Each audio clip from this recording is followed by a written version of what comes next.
복지관 같은 경우에는 2022년에 처음으로 상호하는 활동을 시작하게 됐고요.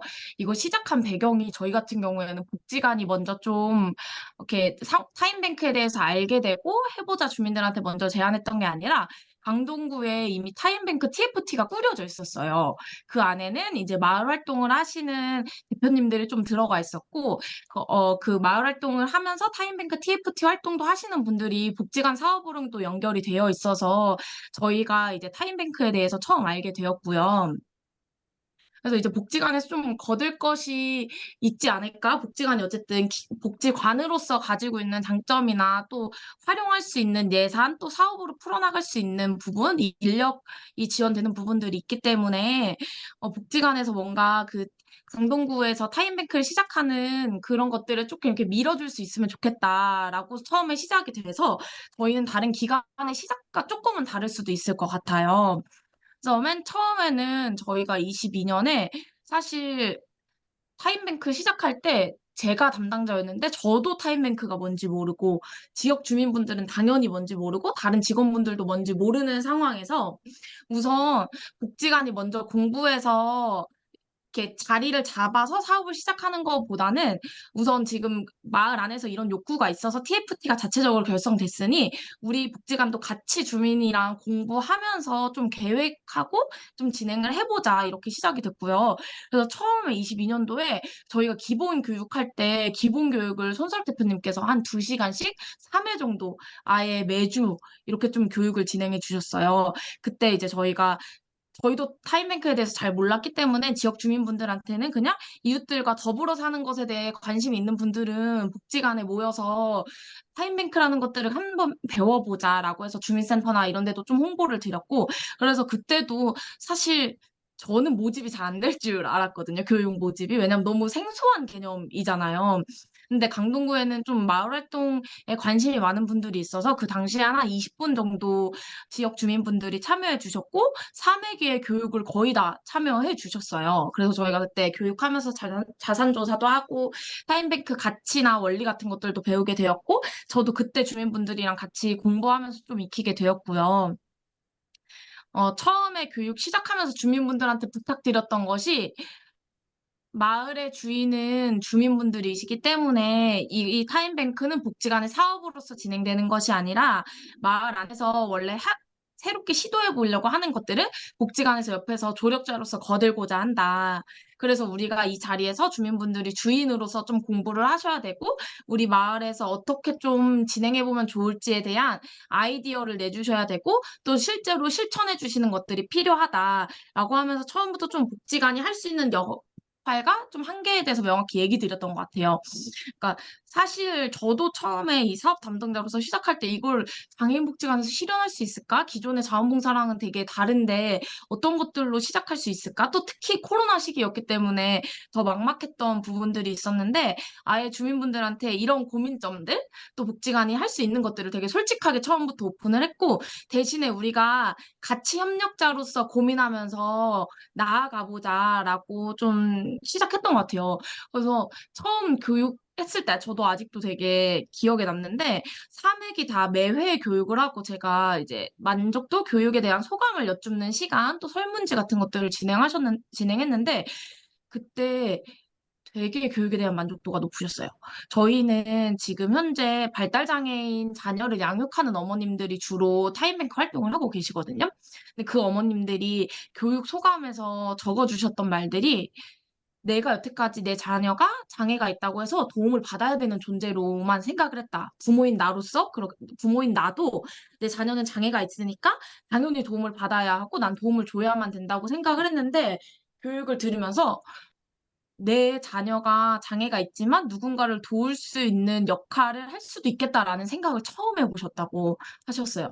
특히 저희 참여하신 어머님들 같은 경우에는 사람 중심 실천도 계속 공부해 오셨던 분들이라 당사자 중심, 당사자를 한 성인으로서 존중하고 이해하고 또 그렇게 그들의 주도성이 살아나도록 지원하는 것에 대해서 관심이 되게 많은 분들이셨는데도 불구하고 그러니까 내가 한 사람으로서 주도적으로 살아가는 것과 그것을 넘어 어떤 다른 사람에게 도움을 줄 수 있는 존재는 더 한 단계 나아가는 것이잖아요. 근데 그런 것까지 미처 생각하지 못했다고 말씀을 많이 하셨고, 그때도 소감에서 자녀, 제가 좀 기억에 남는 것들이 있었는데, 우리 자녀가 장애가 있다고 도움을 받아야만 한다고 생각했어요. 지금 생각해보니 내 자녀에게도 분명히 재능이 있고 그것으로 누군가 도울 수 있었을 텐데 내가 그렇게 생각하지 못했던 것 같아요. 라고 하면서 어머님들이 그때 되게 이렇게 조금 이렇게 막혀있던 생각이 좀 이렇게 뚫리시는 계기들이 되셨고 그러면서도 한켠에는 진짜 내 자녀가 뭔가 베푸는 사람으로서 세워지는 게 가능할까? 이런 게 진짜 실현이 가능할까? 이런 의문점이 저뿐만 아니라 저희 당사자분들도 같이 들었던 것 같아요. 그러면서 저희는 어쨌든 우리가 연령이나 장애나 인종에 상관없이 누구나 다른 사람을 도울 수 있는 자산이 있는 사람으로 여기자. 그리고 우리가 나눌 수 있는 게 어떤 거가 있을지 좀 잘 눈여겨보자라고 했고, 사실 1년 차에 저희는 어떤 다양한 활동들이 많이 이루어지진 않았어요. 그때는 저희가 기본교육 듣고 종종 모여서 어떻게 하면 좋을까 좀 작당모의하는 시간들이 있었던 것 같아요. 이게 진짜 될까? 저게 진짜 될까? 이런 것들을 얘기하면서 복지관에서는 어디까지 지원이 가능할까? 그럼 마을에서는 어떤 것들이 가능할까? 또 복지관 말고 다른 데랑 연대해 볼 수 있는 것들은 없을까? 하면서 1년 동안 사실 뭔가 이렇게 많은 활동이 이루어지기보다는 그런 것들에 대해 같이 좀 의논하는 시간들이 있었다고 보면 되고요. 그때 고민하면서 내린 결론이 또 대표님께서 해주신 말씀이 우선 해보는 거였던 것 같아요. 경험해보지 못했던 거였기 때문에 저희가 아무리 머리로만 생각하고 계획을 해도 그것들을 잘 계획하고 결과들을 파악하기가 되게 어렵더라고요. 그래서 우리가 해볼 수 있는 것부터 해보자라고 해서 그때 코로나 시기나 이런 것들을 고려해서 좀 처음 시작했던 게 축구 모임이었어요. 발달장애 당사자분들이 모여서 축구를 같이 공을 차는 거였고, 그게 진짜 우리가 생각하는 축구 경기의 형태는 아니었지만, 운동장에서 같이 모여서 좀 공을 서로 왔다 갔다 차보기도 하고, 그 과정에서 이제 다른 어머님들도 들어오셔서 좀 해보기도 하고 하면서 우리 안에서도 주고받는 게 되게 가능하구나. 우리 안에서 먼저 시작했던 것 같거든요.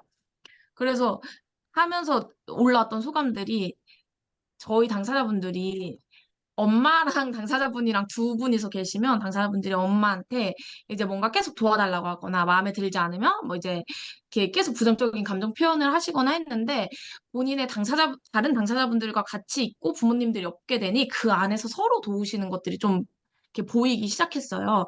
그러면서 당사자분들이 되게 생각보다 할 수 있는 게 되게 많겠다라는 생각이 들었고 어머님들은 처음에는 본인 없이 자녀만 그 축구 모임에 보내는 것도 되게 불안해 하셨거든요.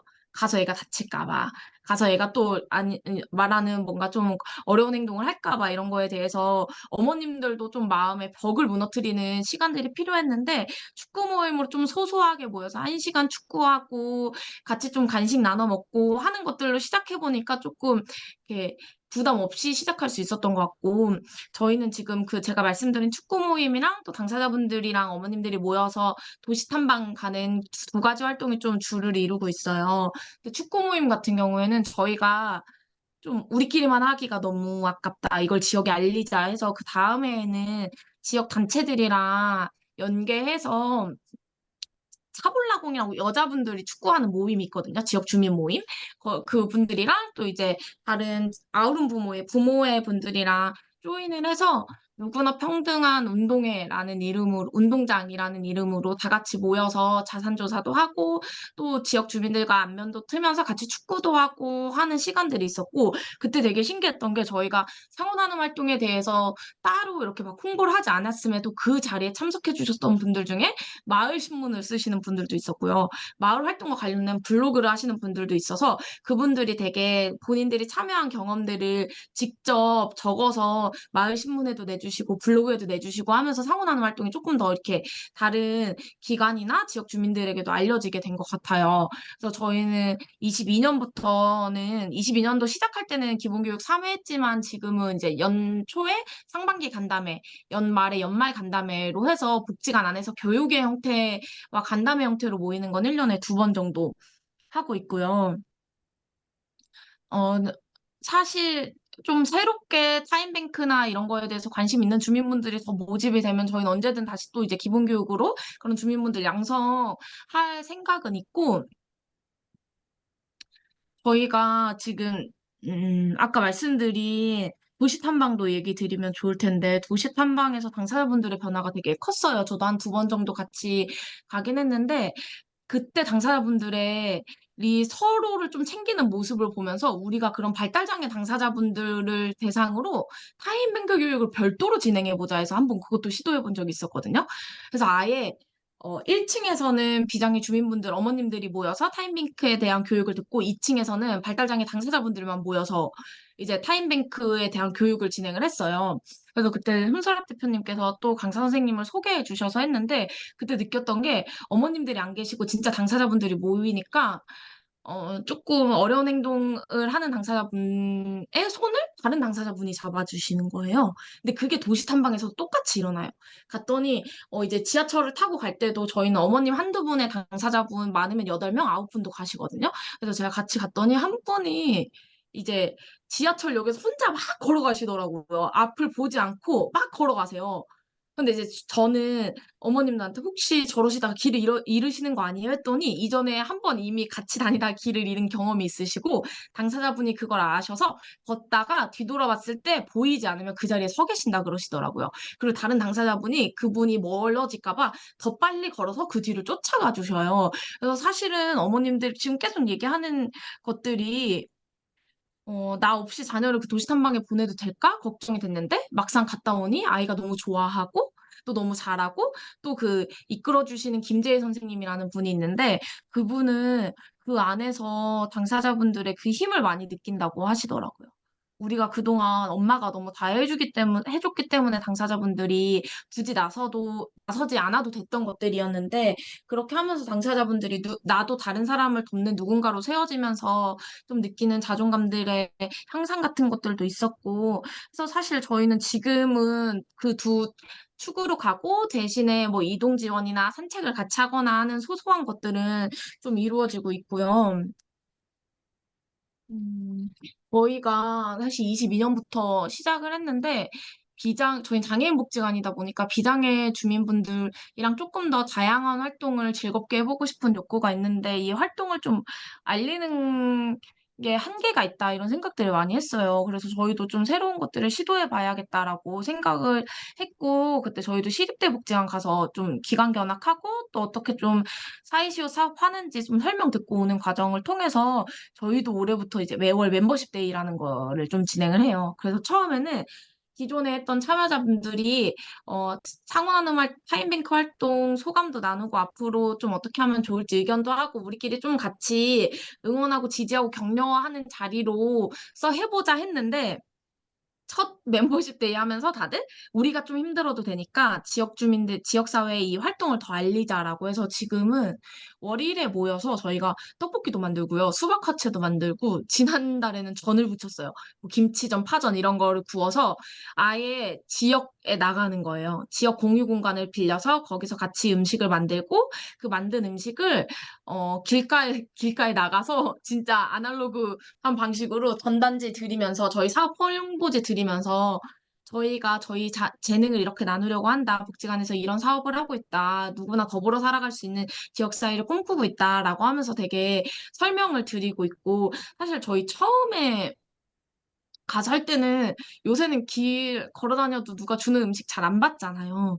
거의 다 안 받으셨어요. 되게 이상하게 보고 안 받으셨는데 저희가 이제 매월 마지막 주 금요일 날 지정된 장소에서 그런 활동을 하다 보니까 지금 저희가 수박화채도 그날 길거리에 다니시는 주민분들 한 80분한테 나눠드리고 사업 홍보도 드리고 그러면서 지역 주민분들이 복지관에 이런 활동이 있는구나라고 하면서 본인이 아는 다른 분들을 소개해 주시기도 하면서 지금은 조금 더 지역에 좀 더 널리 뿌리 내리려고 좀 하고 있고요.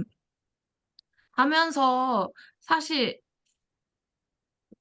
타임뱅크 처음 하면서 저는 사실 되게 자신이 없었던 것 같아요. 처음에 시작할 때는. 그러니까 이게 복지관에서도 어떤 사업인지 모르고 신규 사업이기도 하고 코로나 상황이라 더 조금 더 이웃 주민들과의 거리가 있던 것들도 있었는데 이게 되게 멋진 이상을 품고 있는 실천이지만 복지관에서 실현이 가능할까에 대한 의문이 되게 많았던 것 같아요. 근데 감사하게 또 손가락 대표님이 되게 확신이 있으셨고, 대표님께서 거의 멘토 역할을 해주시면서 저희 그 복지관 저뿐만이 아니라 저희 활동하시는 어머님들이랑도 소통해 주시면서 좀 슈퍼비전 주시고 또 응원 지지 격려해 주시고 또 저희가 뭔가 나아갈 길이 없다고 생각했을 때 다른 사례나 좀 새로운 방안들에 대해서 제안을 많이 해주셨던 것 같아요. 그래서 막상 하고 나니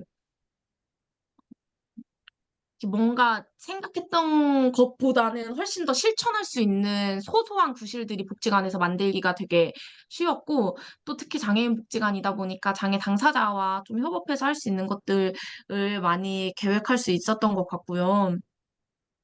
그럼에도 불구하고 아직 조금 더 장애인 복지관이 유연하게 지역사회에 만날 수 있는 방법이 있진 않을까라는 고민들 또 진짜 참여하시는 분들 중에 그냥 지역 주민분들이 조금 이 활동에 대한 매력을 느끼고 참여하실 수 있게 하려면 우리 복지관에서 어떤 것들을 조금 더 무기로 가지고 있어야 될까라는 고민들을 여전히 하고 있고요. 그래서 이렇게 저는 네트워크가 또 만들어지고 이 안에서 또 고민이나 또 앞으로의 실천 방향들을 좀 모색할 수 있다는 게 너무 반가웠고 아직 시작 안 하신 기관들도 있으실 텐데, 막상 어쨌든 시작을 하고 나면, 이렇게 보이는 작은 성과들을 통해서 되는 것 같고, 저희 복지관에서 시작했을 때 가장 중요하다고 제가 돌이켜보면 생각이 됐던 건, 처음부터 지역 주민분들한테 이 일의 주인은 여러분이고, 이건 마을을 바꾸는 일이고, 여러분들의 마을에서의 삶을 바꾸는 일이다라고 말씀드리면서 복지관은 협력자랑 조력자의 역할로서 하는 것이고, 그분들의 역할임을 말씀드리고 도움을 구했던 게 가장 컸던 것 같아요. 만약에 아니었으면 주민분들이 지금까지 힘을 내시기도 어려웠을 뿐만 아니라 복지관에서도 뭔가 이끌어 가야 된다고 생각을 했을 텐데, 다행히 저희는 좀 초반에 그런 같이 공동체 의식을 쌓고 또 이 타임뱅크가 왜 필요한지에 공감대를 형성하는 시간들을 좀 충분히 보냈거든요. 그 덕분에 그게 기반이 돼서 사실 지금 1년 차, 2년 차, 3년 차에서도 주민분들이 조금 이렇게 지치고 힘들 때도 또 이게 얼마나 의미가 있는지 아니까 이게 또 복지관의 사업이 아니라 우리 마을의 일이고 나의 일이고 내 자녀의 일이라고 생각을 하셔서 좀 계속 유지될 수 있는 것 같아요. 네, 감사합니다. 마무리. 네. 예, 발표 감사드리고요. 어, 예, 많이 또 들어오셨네요. 예, 어, 뭐, 하여튼, 저희들이 복지관하고는 처음으로 같이 했던 데가 이제 서울장애인 복지관이었는데, 벌써 2년, 3년 차를 이제 가고 있는 그런 시간인 것 같습니다. 늘 이렇게 들을 때마다 좀 새롭고, 정말 당시에는 어떤 변화가 있지 막 의구심도 들고 하긴 했는데 시간 지내놓고 보니까 뚜렷한 변화의 족적들이 보이는 그런 사례였던 것 같아요. 아마 어쩌면 이게 또 장애인의 또 특성일 수도 있겠다 싶어요. 그러니까 우리 일반적인 이제 뭐 마을 활동이나 이런 데서 사람 바뀌는 그런 모습들이 아니라 장애인들은 학습이나 모든 과정에서 느리지만 그렇지만 확실히 바뀌는 건 보는 그런 특성이 있기 때문에 그 그대로 반영되는 거라 생각되는데 혹시 궁금한 거라든지 질문사항 있으시면 질문 받고 다음 순서 넘어가도록 하겠습니다.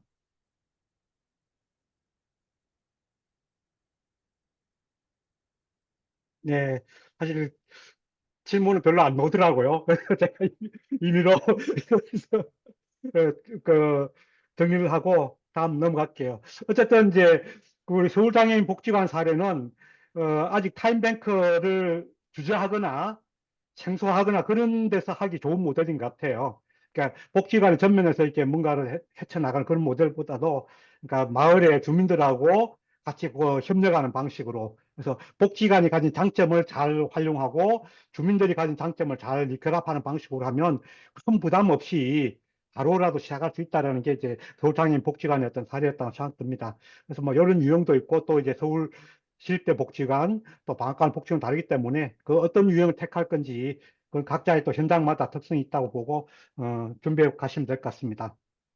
예, 그러면은 아까 말씀드린 대로 오늘 좀 남은 시간은 어, 어떻게 이제 타임뱅크가 이렇게 가능한 어떤 그 토대랄까 어떤 철학 이론이 뭔가 그거에 대한 좀 이제 학습을 하는 그 시간 좀 갖도록 하겠습니다. 우리가 사실 어떤 목표를 이루고자 하고 방향을 갖고자 할 때는 그 어떤 방향이나 이제 목표에 대한 정확한 인식 공유가 필요하잖아요. 나는 타임뱅크 이렇게 생각해. 우리 마을 주민 타임뱅크 이렇게 생각해. 서로 각자가 막 다르게 이렇게 흩어져 있으면 하나의 힘을 모으기가 쉽지가 않거든요. 그래서 우리가 계속 이제 타임뱅크가 뭘 하고자 하는 거지, 그리고 그 어떻게 운영되고 있는 거지, 뭐 그런 것들에 대한 것들 서로가 좀 같이 공유하는 게 되면, 아, 맞아. 우리가 서로 마음을 합칠 수 있는 더 기회가 좀 되고, 훨씬 더 목표에 좀 빨리 도달할 것 같습니다. 그래서, 오늘 그 시간 가질 건데, 그러면은 잠깐 이제 자료 화면 공유하겠습니다.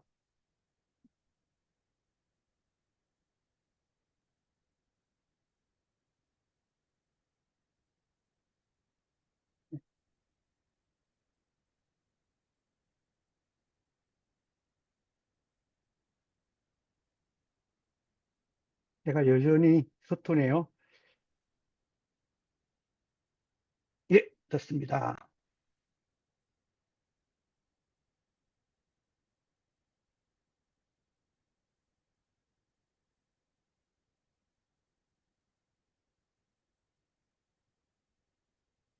예, 뭐, 그 전에 이제 교육 들으실 분들도 많으시고 해서, 다 아시는 내용일 수도 있습니다. 근데 기존 들으셨던 분들은, 다시 한번 이제, 그, 리마인더 차원에서, 아, 맞아. 그렇지. 저게 타임뱅크의, 뭐, 운영 원리지, 가치지, 그것들 한번 되새기면서 또 현장에 지금 벌어진 것들하고 같이 좀 맞물려 한번 또 생각해 보시는 것도 괜찮으실 것 같아요. 그래서 처음에 우리 저기 제가 첫 수업 때 보여줬던 거 기억나시죠? 요 그림. 어, 왼쪽에 이 빙하라는 그림이 하나 있었고, 오른쪽에 이게 타임뱅크라는 나무가 있고, 그래서 이 빙하가, 뭐냐면은, 이제 우리한테는 드러난, 보이는 경제가 있고, 또 밑에 보이지 않는 어떤 뭐 그런 경제가 있다. 그런 말씀을 드렸고, 타임뱅크라는 나무가 성장하기 위해서는 줄기에 코프로덕션이라는 운영 원리가 어, 필요하고, 다섯 가지 중심 가치가 필요해요. 그 말씀 드렸던 것 같습니다. 그래서 이 부분을 오늘 짧은 시간 안에 각각의 의미를 제가 빠르게 전달하는 걸로 그렇게 하도록 하겠습니다. 물론 그렇다고 제가 뭐 어려운 이론을 갖다 수입할 건 아니고요. 사례를 중심으로 이해하기 쉽게 최대한 그렇게 설명하도록 하겠습니다. 예.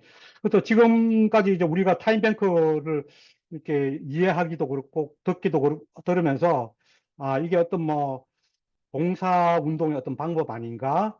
또 마을 활동하는 마을 운동의 어떤 도구 아닌가? 뭐 그런 그 예, 참고 들을 수 있었는데 갑자기 제가 이제 경제 이야기를 꺼내니까 뭐 여러분들 조금 혼돈스러울 수 있다고 생각해요. 근데 혼돈스러울 필요가 없는 게 타임뱅크는 분명히 경제 활동이라는 걸 제가 좀 강조를 드립니다. 왜 그러냐면 우리가 그 타임뱅크의 특성을 기존의 자원봉사랑 비교할 때 가장 큰 특징이 뭐라 그랬죠? 주고받는다 그랬잖아요. 양방향 도로다. 그렇게 말씀드렸던 기억하실 겁니다. 그래서 이 주고받는다는 거는 사실 교환의 의미거든요. 자원봉사라는 건 일방적으로 주는 거지만 교환이 아니잖아요. 그죠? 근데 타임뱅크는 주는 만큼 되돌아오는 교환하는 개념.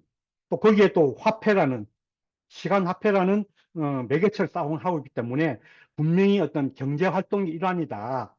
그 말씀을 제가 강조를 드리고 싶습니다. 근데 이제 우리가 지금까지 배워왔던 경제라는 거는 정말 여러분들도 중고등학교 도 배웠고 아마 대학에 가서도 경제학 원론 같은 거 뭐 많이 배우셨잖아요. 경제학 101인가요? 기초, 경제학 기초 뭐. 근데 보통 보면 뭐 그래프 그리고 막 그런 복잡한 수식 같은 거 놓고 그런 것까지 그런 경제를 보고 배웠잖아요. 쉽게 말하면 주류 경제. 이 사회를 지배하는 시장 경제 원리들에 대해서는 정말 중고등학교 때부터 끊임없이 배워왔습니다. 지금 이 순간도 언론에 모든 것들 도배하는 것은 이 시장 경제, 돈으로 주고받고 하는 그 경제에 대해서 가르치고 있습니다. 그런데 우리 경제라는 개념이 들어갔을 때는 이렇게 시장 경제, 돈으로 주고받는 경제만 있는 것이 아니라 돈을 주고받지 않는 경제도 있다. 그래서 그거를 우리는 이제 이렇게 좀 빙하해 표현했는데, 뭐 여러분도 느끼셨다시피 이 빙하라는 건 뭐예요? 눈에 보이는 부분이 있고 사실 밑에 거대한 뿔이 보이지 않는 세계가 있잖아요. 그래서 우리가 위에 보이는 것만 중요시하는 것이 아니라 이 위에 보이는 것들이 기반할 수 있는 가장 밑에 바닥에 뭐가 있는가 이거를 사실 봐야 경제에 대한 올바른 인식이 된다고 보거든요. 비록 우리가 배워왔던 기존의 주류 경제학도 필요하지만은 그렇지만 이 주류 경제학만으로 주류 시장 경제만으로는 경제가 설명이 안 된다. 왜? 자, 예를 들어 볼까요? 우리가 뭐 병원에 가서 진료를 받고 약을 받아오고 다 돈을 주고 받고 하잖아요. 그건 한반도 시장 경제잖아요. 치료 병을 나서기 위한. 근데 사실 그렇게 돈을 주고 의사한테 가서 진료받고 약국에 가서 약 받는 것만으로 내 건강이 나아지나요? 절대 아니죠.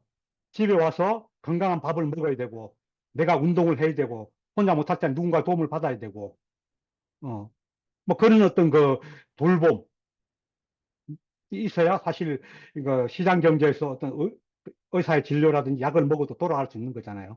우리 교육도 한번 예를 들어 볼까요? 우리 학교에서 공교육, 사교육 해가지고 돈을 들이고 뭐 정부의 돈으로 이제 공교육을 배우지만 사실 아이가 성장하는 과정에서 돈을 들이는 그 교육만으로 아이가 교육이 되느냐? 안 되잖아요. 애가 갓난아기, 요즘 우리 공동체 주택 갓난아기가 이제 생겼는데 이 갓난아기가 태어나면서 어, 응가하는 기술부터 이제 성장하면서 똥 닦는 기술들, 치카치카 하는 것들, 그리고 엄마 아빠들 대화를 들으면서 예의를 지키고 또는 할머니하고 대화 나누고 또는 동네 어르신을 만나면서 인사하는 법을 배우고 마을에서 예절을 배우고 사실 이런 교육들이 기본되지 않으면은 위에 시장에서 배우는 어떤 사교육, 공교육은 있을 수가 없는 거죠. 그래서 우리한테는 이 돈으로 움직이는 경제뿐만 아니라 그 보이지 않는 돈으로 움직이는 큰 경제가 있다. 그래서 원래는 이제 비시장 경제라는 용어를 썼는데 예, 비시장 경제 그러니까 뭔가 시장 경제보다 덜 중요하다 이런 느낌이 있어서 그게 아니라 더 중요하니까 코어란 코어란 게 우리 핵심이잖아요. 우리 코어 근육 아주 중요한 거. 그래서 이게 시장 경제보다 더 중요하기 때문에 코어 경제라고 하자. 그래서 이 코어 경제 규모가 절대 시장 경제보다 작거나 왜소한 게 떨어지는 게 아니다. 그렇게 이제 타임뱅크스는 이야기를 합니다. 어, 뭐 어렵지 않죠? 예. 자, 그런데 이제 제가 이렇게 딱 그림을 그려놓고 나니까 사람들이 선생님 지금은요 시장 경제가 너무 커져가지고 소화 경제는 아주 조그매졌어요. 음, 지금 돌봄도 다 돈으로 하죠. 뭐 교육도 다 돌봄 애 뭐 이제 갓난애 키우는 것들도 다 돈으로 하죠. 뭐 그런 거 말씀하시면 정말 그 포화 경제 규모가 작다라는 이런 표현을 많이 쓰십니다. 심지어 왼쪽 여기 우리 정의란 무엇인가를 썼던 마이클 샌델 교수가 그런 말 하거든. 여기 왼쪽 적어놨는데 우리 사회가 지금 너무 시장 경제가 커져가지고 모든 사회가 시장 사회화 되었다. 이게 무슨 말이냐면 뭐라고? 옛날에 시장 경제라는 거는 아니, 그래. 그렇지 않지. 서비스를 그렇지 않지. 주고받고 예, 마이크 음성 제거 좀 부탁드립니다. 예, 그 경제의 특수한 일정 한 완전 지역? 부분이었는데 지금은 도시? 돈이라는 게 죄송한데, 지금 혼자 말이야. 열시 것 같아. 예, 누구실까요? 저희가 지금 맞춰보니까 지나가 지시가 이 정도라는 걸 알고 하는 건데, 모르면 잠깐만요. 안 하는 거 같아요. 모르던 게 뭐야. 이게 운전이 되면 그러게. 안녕하세요. 안녕. 예, 음소거 부탁드립니다. 선장보인가? 예, 예, 했습니다. 예, 죄송합니다.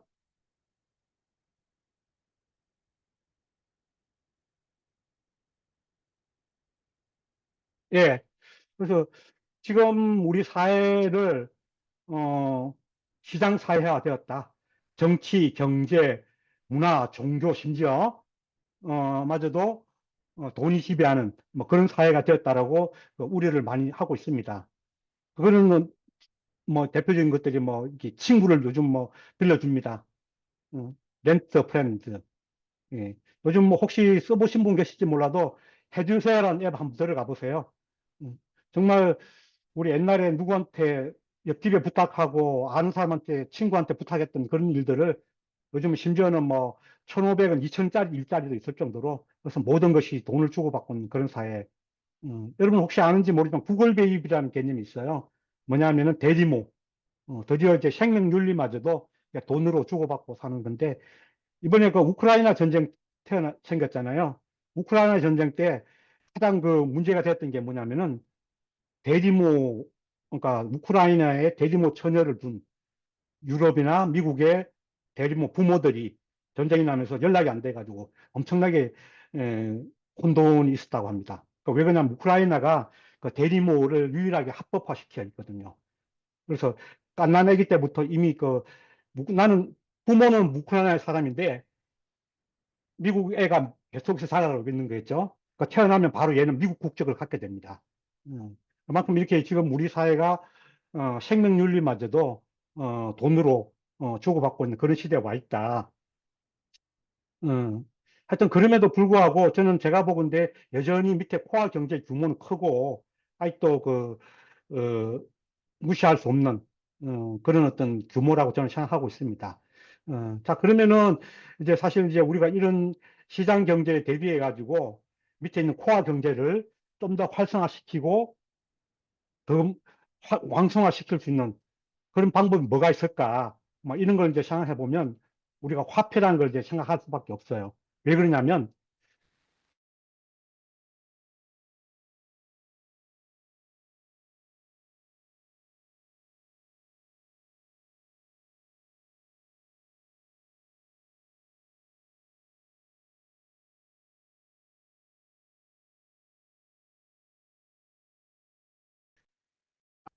스마트폰, 쿠폰은 뭐 이렇게 이제 설명될 수 있거든요. 그래서 지금까지 시장 경제를 키워왔던 가장 큰 요인 중에 하나가 이제 화폐라는 거. 그래서 우리가 이제 이 코어 경제, 밑에 돈으로 움직이지 않는 이 경제도 우리가 새로운 화폐, 그런 화폐를 가지고 한번 사용하다 보면 더 많은 어떤 돌봄이 이루어지고 더 많은 교육이 이루어지고 더 많은 육아가 이루어지고 공동체적인 그래서 코어 경제가 활성화되지 않을까라는 그런 어떤 가정이 성립하겠죠. 그래서 이제 타임뱅크라는 거는 위에 이제 시장 경제, 공공 경제를 어떤 바꿔보자, 대체하자는 개념이 아니라 밑에 있는 코어 경제들을 활성화시키기 위한 도구다. 그리고 타임뱅크는 돈이 해서는 안 되는 일, 아까 생명윤리 같은 것들, 돌봄, 사랑, 교육 이런 돈이 해서는 안 되는 일들을 타임뱅크가 시간화폐로 해결하겠다는 게 타임뱅크가 말하는 경제입니다. 음, 예. 근데 그러다 보니까 이제 그 타임뱅크의 이 시간화폐를 가지고 우리는 어떤 서비스, 공사를 교환하는 데서뿐만 아니라 실제로는 이런 상품과도 교환이 가능하다. 어떻게? 자, 왼쪽에 볼까요? 왼쪽에 이게 그 야채 한 바구니가 있죠. 음, 과일하고 이렇게 한 바구니가 있는데 이게 네덜란드의 유기농 야채 매장에서 판매하는 방식입니다. 이렇게 한 꾸러미를 만들어 놓고 1시간 10분 하고 교환을 합니다. 음, 왜 이렇게 했냐면은 여기가 이제 유기농 농산물 매장인데 이 유기농 농산물이 되게 비싸잖아요.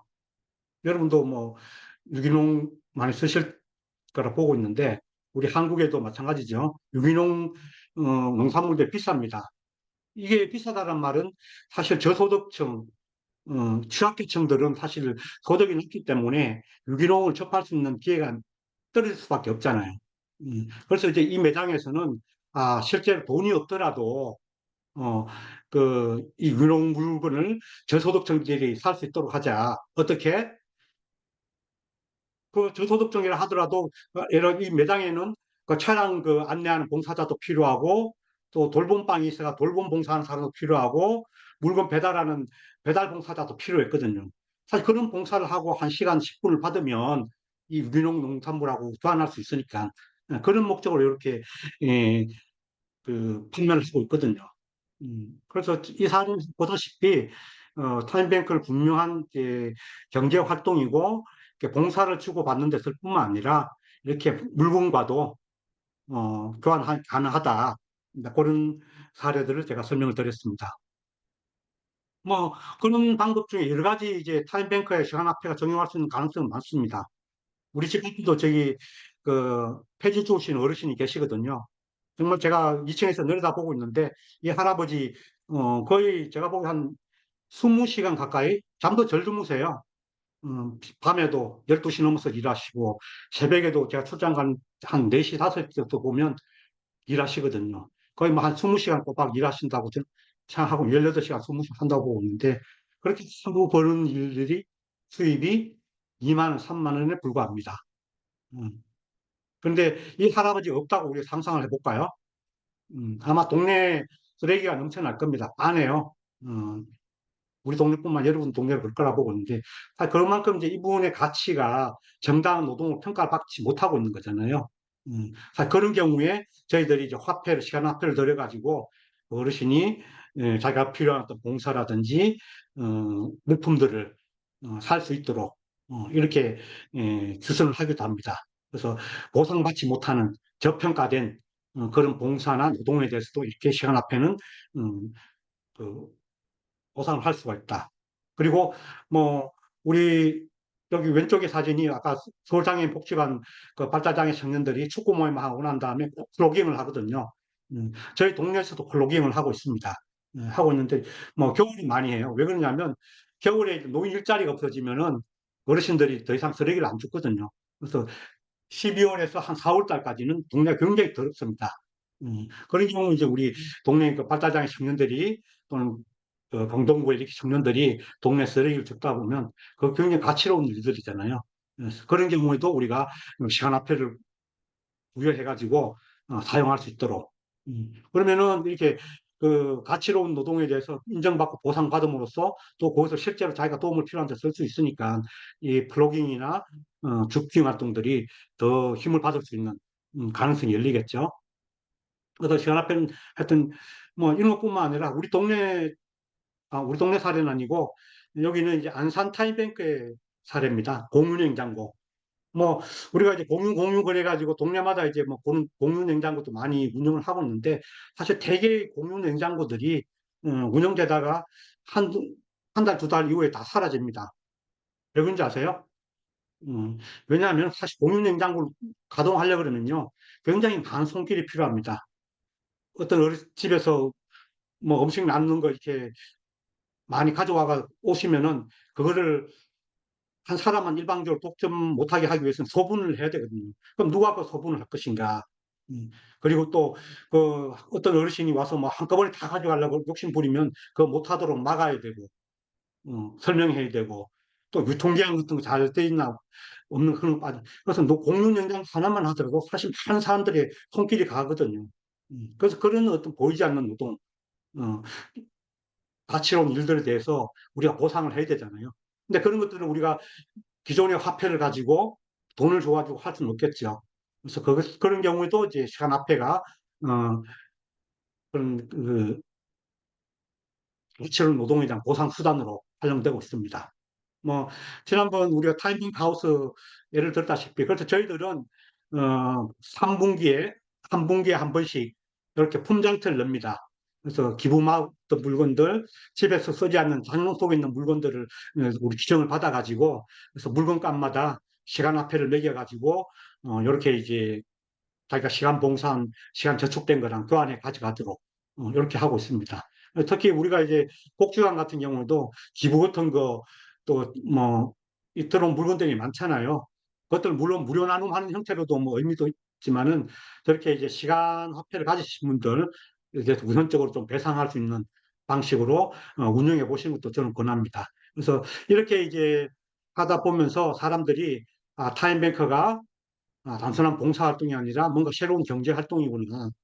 이런 것들을 좀 피부로 느끼게 되는 그런 효과를 가지는 것 같습니다. 그래서 이 타임뱅크 함으로 해가지고 분명하게 경제적 효과는 드러납니다. 예를 들어서 사실 내가 영어를 배우고 싶다든지 내가 뭐 어떤 뭐 어떤 뭐랄까 배우고 싶은 취미, 뜨개질 배우고 싶다든지, 사실 그런 것도 다 돈 내고 전문 학원에서 배울 수는 없잖아요. 그죠? 근데 타임뱅크를 통해서 그런 영어를 배우고 음악을 배우고 취미를 배우게 되니까 굳이 시장 경제에서 힘든 노동을 안 하더라도 내가 가진 어떤 봉사의 시간을 가지고 하니까 돈의 화폐 사용 줄여주거든요. 그러니까 그게 사실 실제로 이제 소득이 되는 거잖아요. 어, 내가 필요한 것들을 뭐 어디 우리 친구 이번 여행을 가는데 누가 어디까지 운전봉사해 줬으면 좋겠다. 음, 그확 시장화폐로 내야 될 것들을 시간화폐로 하다 보니까 그렇게 이제 내가 굳이 어, 소득을 화폐 표시 소득이 없더라도 내가 원하는 걸 할 수 있기 때문에 그래서 실질적인 소득이다 그런 그 생긴 같습니다. 그래서 타임뱅크는 분명히 이런 경제적 효과를 주게 돼 있고요. 더구나 이런 걸 통해서 이제 새로운 친구, 새로운 이웃을 사귀고 공동체를 만드는 효과까지 있습니다. 예. 그래서 타임뱅크가 돈을 벌어주지는 못해요. 그렇지만은 돈을 벌 수 있는 기술을 배우게 만들고 돈을 써야 될 때 돈을 안 쓰도록 만들어주는 그러면 내가 이제 굳이 그 힘든 노동을 통해서 200만 원을 벌 것이 아니라 내가 원하는 노동만 해서 100만 원을 벌더라도 내가 원하는 것들 다시 타임뱅크 통해서 충족할 수 있다. 그런 사실을 발견할 수가 있습니다. 그래서 다시 한번 강조드리지만 타임뱅크는 경제 활동이다. 근데 이 경제 활동이라는 게 시장 경제를 확대하거나 대체하는 게 아니라 돈으로 움직이지 않는 경제가 있다. 그것을 확대하고 재생산하는 그런 도구이다라는 것들을 제가 강조드립니다. 네. 그래서 지금 이제 아까 초반 그림에서 왼쪽에 있던 빙하 그림에 대해서 설명을 좀 드렸고요. 음, 두 번째로는 이제 본격적으로 그러니까 타임뱅크가 어떻게 운영을 할 거냐, 어떤 원칙으로 운영되어야 되느냐에 대한 좀 이해를 하는 걸로 하도록 하겠습니다. 그래서 첫 번째로는 타임뱅크 운영 원리 코프로덕션이라고 제가 여기 표기를 해두었습니다. 여러분 혹시 이제 읽어보셨는지 모르겠는데 타임뱅크 이제 쓸모없는 사람은 없다 그 책을 보시면은 거기에 이제 그 책 제목 표지에 타임뱅크 앤 코프로덕션 단어가 두 개 동시에 나와 있어요. 그게 뭘 의미하냐면은 타임뱅크 운동은 코프로덕션과 거의 동일한 운동이다. 이렇게 이제 이야기하기도 하고 타임뱅크의 코프로덕션 정신이 없으면 타임뱅크는 아니다 할 정도로 그렇게 이제 굉장히 타임뱅크의 중요한 핵심 원칙이기도 합니다. 근데 뭐 이게 이제 아주 어렵거나 새로운 개념 절대 아니에요. 좀 이따 제가 예로 설명드릴 건데 이미 여러분들 현장 안에서 또 여러분들 느끼시는 그, 그 자체이기 때문에 그렇게 어려운 게 아니다 생각하고 제가 이제 또 영어를 좀 써서 미안하겠는데 그래서 이 코프로덕션이라는 단어를 좀 아직 그 한글 표현으로 적절하게 찾지를 못하고 있습니다. 뭐 공동 생산이라고 표현하는 사람도 있고 공동 협력 생산이라고 표현하기도 하는데 어쨌든 함께 생산한다. 이게 생산의 개념 중요한 그런 단어라고 보시면 될 겁니다. 자, 그거를 이제 쉽게 이해하는 방법 중에 하나가 오른쪽에 그림 하나 있죠. 텃밭. 그래서 저는 이 코프로덕션을 텃밭이라고 표현을 해요. 왜 그러냐면 이 텃밭이 뭐예요? 난 그전에 우리 뭐 딸기라든지 방울토마토라든지 오이 같은 거 시장에서 사 먹었었잖아요. 그죠? 근데 그러다가 텃밭에 씨를 뿌리고 모종을 심어 가지고 딸기를 키우고 토마토를 키우고 내가 먹는 거 내가 생산자가 되는 거잖아요. 그죠? 텃밭이라는 거는 내가 소비자로 있던 사람이 내가 생산을 하는 사람으로 바뀌는 이 모습입니다. 코 프로덕션 하는. 그래서 저는 이제 이 코프로덕션 개념을 가장 쉽게 이해하는 방법은 텃밭이다. 그렇게 좀 비유하면서 넘어가도록 하겠습니다. 그거를 좀 더 이제 깊게 설명드리면 의사와 환자의 관계를 한번 설명해 볼까요? 의사가 아무리 이제 뭐 정신과 의사 좋은 처방을 가지고 있고 치료 기법을 갖고 있다 하더라도 뭐 환자, 뭐 알코올릭 환자라 치자고요. 근데 의사의 어떤 처방, 치료 이것만으로 환자는 나을까? 낫지가 않다는 거거든요. 환자가 내가 이 의사와 같이 함께 내 병을 해소하기 위해서 나는 운동을 한다든지 단조 자조모임을 나간다든지 사실 이런 것이 같이 맞물리지 않으면은 치료라는 게 일어나지가 않거든요. 즉 의사의 일방적 전달전만으로는 치료가 되지 않더라. 이건 교사와 학생도 마찬가지거든요. 교사가 아무리 좋은 뭐 티칭 방법을 가르치고 교재를 제시한다 하더라도 학생이 내가 공부를 하겠다는 의지, 열망, 참여, 노력 없으면 안 되잖아요. 이렇게 이제 의사와 환자의 관계나 교사와 학생의 관계처럼 상호 참여가 일어날 때 그게 교육이 되고 뭐 치료가 일어나는 것처럼 이 관계를 이제 코프로덕션이다라고 우리는 설명드릴 수가 있습니다. 그런데 이제 코프로덕션이라는 용어가 조금 좀 맥락을 좀 이해할 필요가 있어요. 중간에 이제 역사적 맥락이라고 좀 제가 표현하는데 전문가주의라고 되어 있죠. 전문가주의. 어, 우리가 자본주의가 이렇게 성장하는 과정에서 가장 큰 혁신을 가져온 게 뭐냐면은, 뭐 여러분도 배우셨을 거라 생각하는데, 포드의 분업주의죠.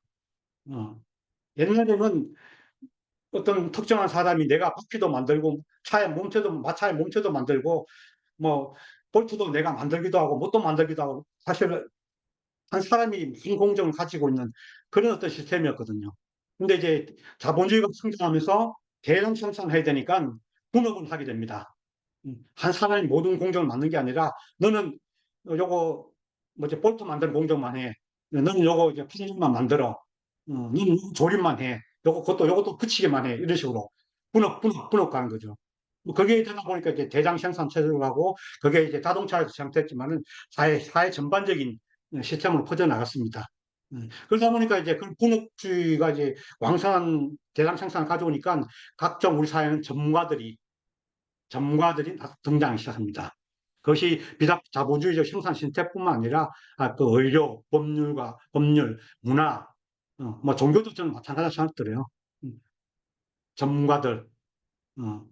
그래서 전문가를 제외한 나머지 사람들은 소비자로 아주 대상화되죠. 그래서 전문가들이 세상을 어떤 주도하고 생산을 주도하고 그런 시대가 된 것 같습니다. 그래서 그 자본주의의 가장 큰 특징은 이런 전문가주의와 소비자주의 이렇게 대비할 수가 있는데 우리 복지에서도 마찬가지입니다.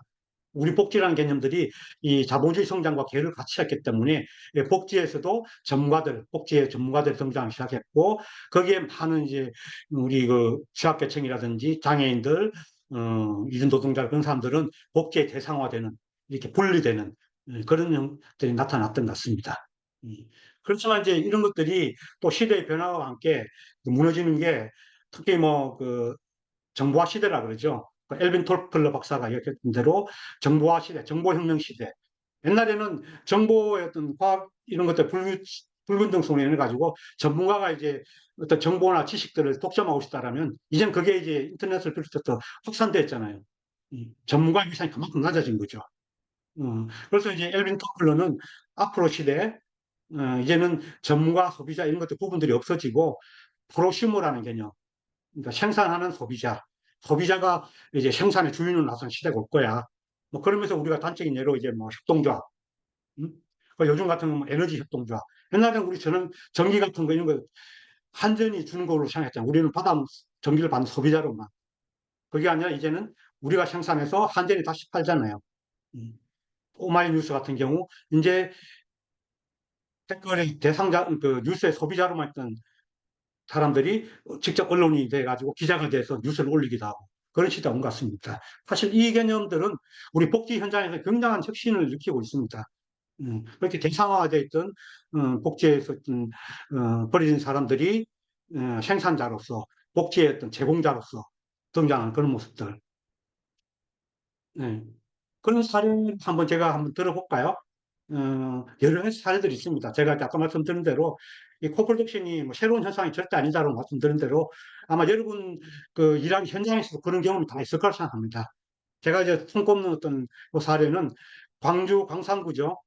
더불어랑 노인복지관에 여기 광위원이라는 관장님 취임하면서 했던 그 혁신적인 사례인데 이분이 그 관장으로 취임하자마자 했던 사례가 뭐냐면 이용인들, 오신 어르신들 자치회를 구성합니다. 참여자 총회를 만들고. 그래서 여기 이제 노란 표 들고 그린 종이 있잖아요. 찬반 투표. 그래서 의사결정권을 관장이 해야 될 의사결정권들을 이쪽으로 넘겨서 그 주민자치회, 그 이용인들 자치회에서 하는 거죠. 우리 전문가가 기관이 가지고 있던 권한들을 내려놓고 우리 참여하는 이용인들, 어르신들이 그 권한을 발휘하도록. 뭐 그렇게 하니까 이제 뭐 강사 선발권들도 넘기게 되고, 나타나 그렇게 하니까 그 이용인 분들이 스스로 결정을 하고 이렇게 하다 보니 나타나는 현상들이 이렇게 민원이 없어지는 그런 변화이 나타났습니다. 이 혁신의 사례뿐만 아니라 이미 이제 사실 우리 안에는 그런 다양한 코프로덕션의 모습들은 존재하고 있다. 그걸 강조드립니다. 예, 이런 이제 코프로덕션을 그래서 가장 이제 환영하고 나섰던 그리고 이제 기관 중에 하나가 영국의 네스타라고 사회혁신 기관이었는데 여기 이제 나와 있던 대로 우리 영국의 NHS겠죠. 그 복지 시스템에서 60년 동안 큰 진전을 했지만 그 60년 동안 우리는 그걸 서비스 받는 사람들의 존재를 수동적으로 존재 그리고 대상화시켰다.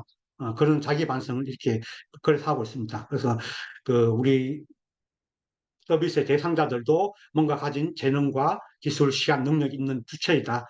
그런 것들을 강조하고 있습니다. 오른쪽에 제가 그림 이게 뭐냐면 여러분 이번에 그 파리올림픽 개막식 보신 분 계시죠? 이 파리올림픽 중에 나타난 한 장면인데요. 루브르 박물관을 그 저기 동화 동송주자고 들었습니다. 근데 특징이 이상한 게 뭐냐면 그 그림에 있던 하는 사람들이 그림 속 그 주인공들이 뛰어나와가지고 이게 루브르 박물관 창문으로 달려가지고 올림픽 행렬을 봅니다. 자, 이게 무슨 말이냐면은 그림 속 안에서 대상화되어 있던 그림의 대상자들이 보여주기만 하는 게 아니라 이 사람들이 이제 뛰어나와서 이제 올림픽을 보는 그러니까 패러다임이 굉장한 전환을 설명하고 있거든요. 어떻게 보면 이게 레볼루션이라고 그래서 아마 그 프랑스가 혁명의 도시라고 우리 보통 이야기하잖아요. 근본적인 질서를 바꾸는 구체제에서 새로운 체제를 바꾸다시피 그래서 이 장면 안에서도 그림 속에서 대상화되어 있던 그 주인공들이 그림 속을 박차고 나와서 그 사람들이 주인이 돼서 바깥 세상을 보는 그런 어떤 시도들. 저는 이게 이제 바로 우리가 타임뱅크에서 말하는 복지의 대상화했던 사람들이 생산자로서의 전환하는 것을 의미한다고 저는 생각하고 있습니다. 이런 이제 코프로덕션을 실현하기 위한 가장 좋은 도구는 우리가 여기 나와 있는 대로 피어 투 피어 모델. 보통 우리가 자조 모임이라고 표현하기도 하죠. 또는 이제 뭐 동료 상담가 모임에서 하는데 피어랑 동등한 주체, 같이 서로 일방적으로 주는 그런 관계가 아닌 서로 평등한 관계에 대해서 일어나는 그런 걸 얘기하는 것 같습니다. 그래서 타임뱅크가 가장 성장하기 좋은 모델들은 이런 피어 투피어 방식이다. 저는 이러한 모델 중에 가장 대표적인 게 아까 서울장애인복지관에서 설명하셨던 대로 장애인 당사자들끼리의 자조 모임, 이 안에서 엄청나게 서로 도우려는, 그리고 서로 평등하게 어떤 주고받는 그런 것들이 가능하거든요. 그 필요성들이 전문가 아니더라도 그렇게 나타나는 것 같습니다. 그래서 앞으로 여러분들이 타임뱅크의 이 코프로덕션을 진행해 나가기 위해서 실행할 수 있는 첫 사례를 저는 동료 상담가라든지 자조 모임, 그리고 제가 어제 기사에도 소개드렸던 단조 모임, 알코올이나 마약 검주 모임 뭐 그런 어떤 당사자들끼리의 똑같은 경험과 공감능을 가진 그게 중요하다는 말씀을 제가 드립니다. 그래서 여기 이제 그림에 상징하다시피 우리가 코프로덕션이 안 되면 늘 우리는 위에서 주는 사람 따로 있고 밑에서 받고자 하는 사람 따로 있을 수밖에 없습니다. 여기서 이제 저는 사다리가 있는데 우리 전문가들은 이 사다리를 내려주고 여기에 있는 돕고자 하는 사람이 나와 평등한 관계, 동등한 관계, 그것이 굉장히 중요하다. 그게 코프로덕션의 정신이다. 그 말씀을 강조드리고 싶습니다.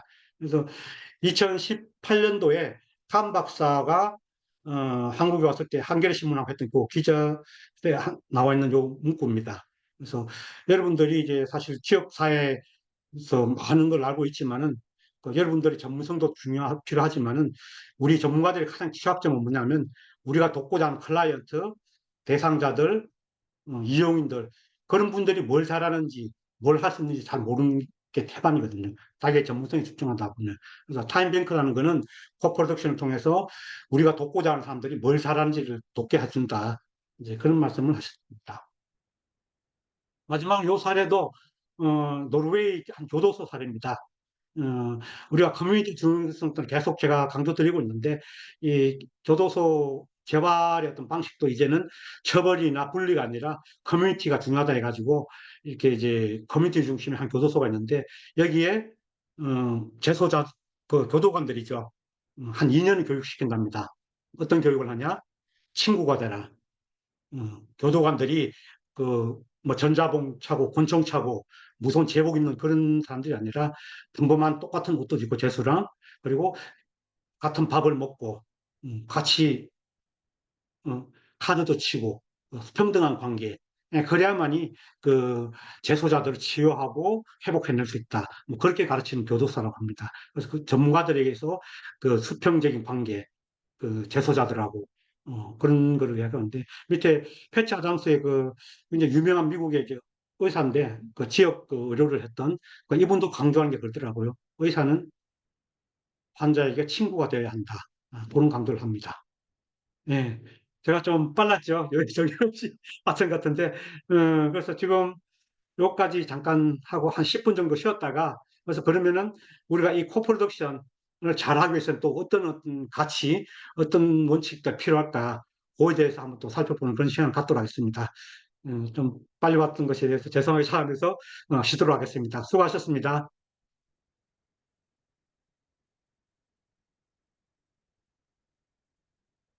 예, 녹화할게요.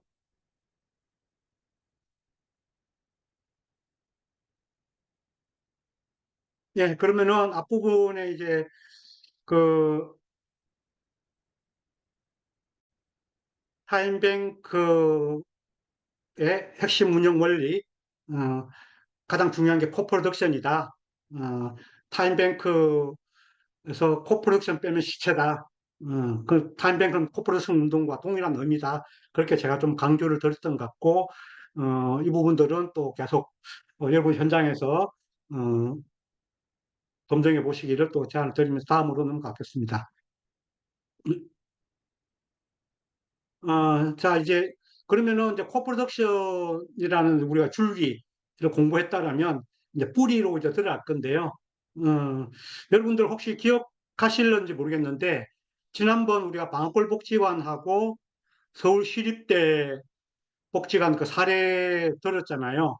그리고 서장복 사례도 좀 들었고, 이제 아마 그 사례를 통해서 가장 많은 이야기가 나왔던 단어가 뭔지 기억나실까요? 네, 전 듣지 않고 제가 답할게요. 자산이라는 거. 아마 그 한뱅크 운영하시면서 우리 지역 주민들의 자산이 얼마나 중요한가 그것들을 지난번에 다양한 사례를 통해서도 말씀드렸고 담당자들도 그것에 대한 중요성도 계속 강조했던 걸로 같습니다. 그래서 오늘은 이 자산 중심부터 해가지고 나머지 네 가지들을 하는데 그 중에서도 가장 중요한 게 자산 중심이다. 그 말씀을 드립니다. 네. 여러분 여기 이제 나와 있는 대로 우리 경력 단절 여성이라는 표현하고 경력 보유 여성이라는 표현 차이가 뭘까요? 네. 하나는 단절 없는 걸 보는 거, 없다고 보는 거. 하나는 있는 걸 보는 거. 그래서 우리가 이제 똑같은 사람을 두더라도 있는 걸 보느냐, 없는 걸 보느냐 표현 방법이 다 달라지는 것 같습니다.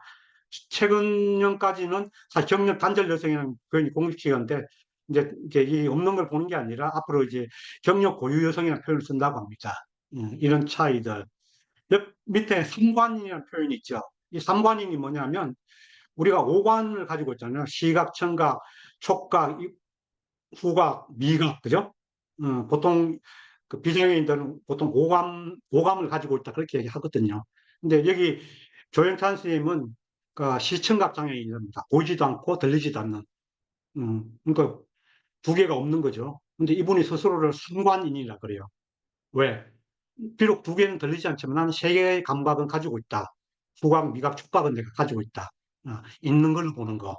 뭐 여러분 요 그림 보셨을 겁니다. 이게 물컵, 물이 반이나 차 있는.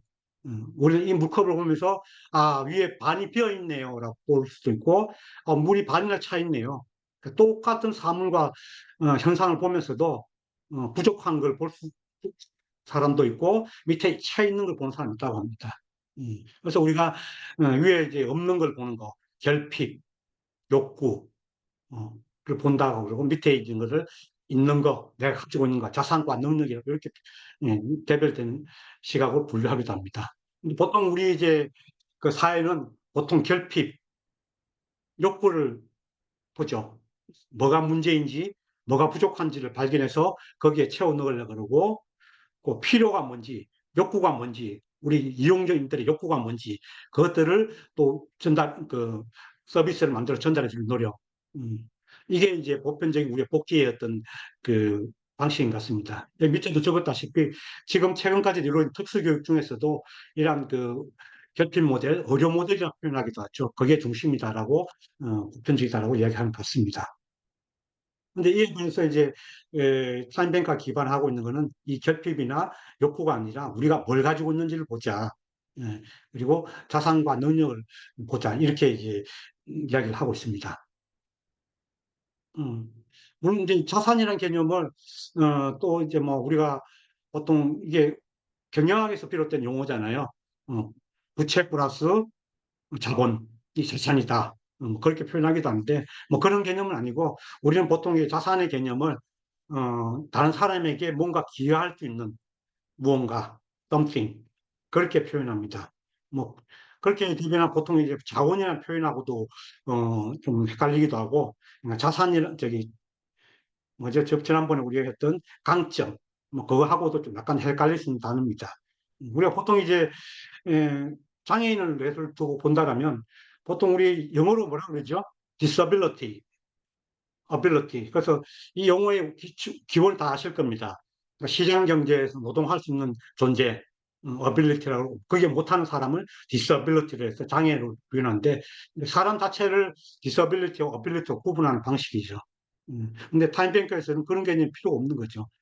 사람 안에는 할 수 없는 disability도 있지만은 ability, 사람 자체가 다 가지고 있는 거죠. 음, 여기 보시면 알겠지만 아인슈타인이라는 사람 정말 천재죠. 누구나 자타가 공인하는 정말 그의 수학적 능력이라든지 뭐 비주얼 그 시각화하는 능력 탁월할 정도로 천재적 능력 위에 보여주고 있습니다.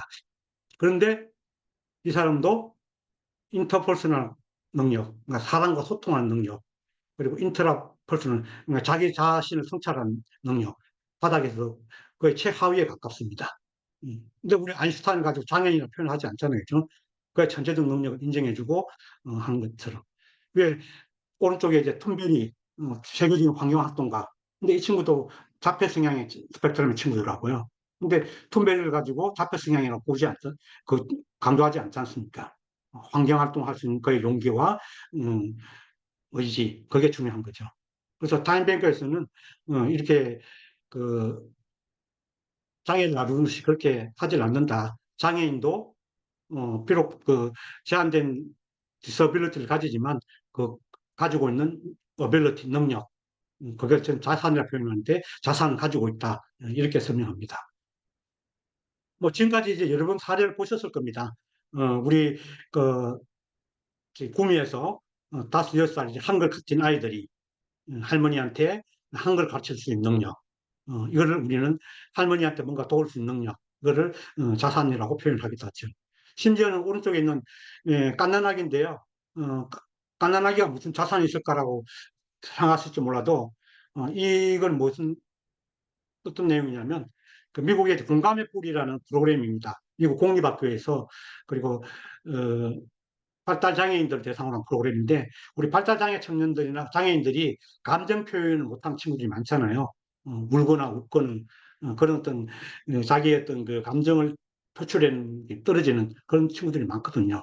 근데 우리가 그 갓난 아기들이 감정 표현이 다 잘하잖아요.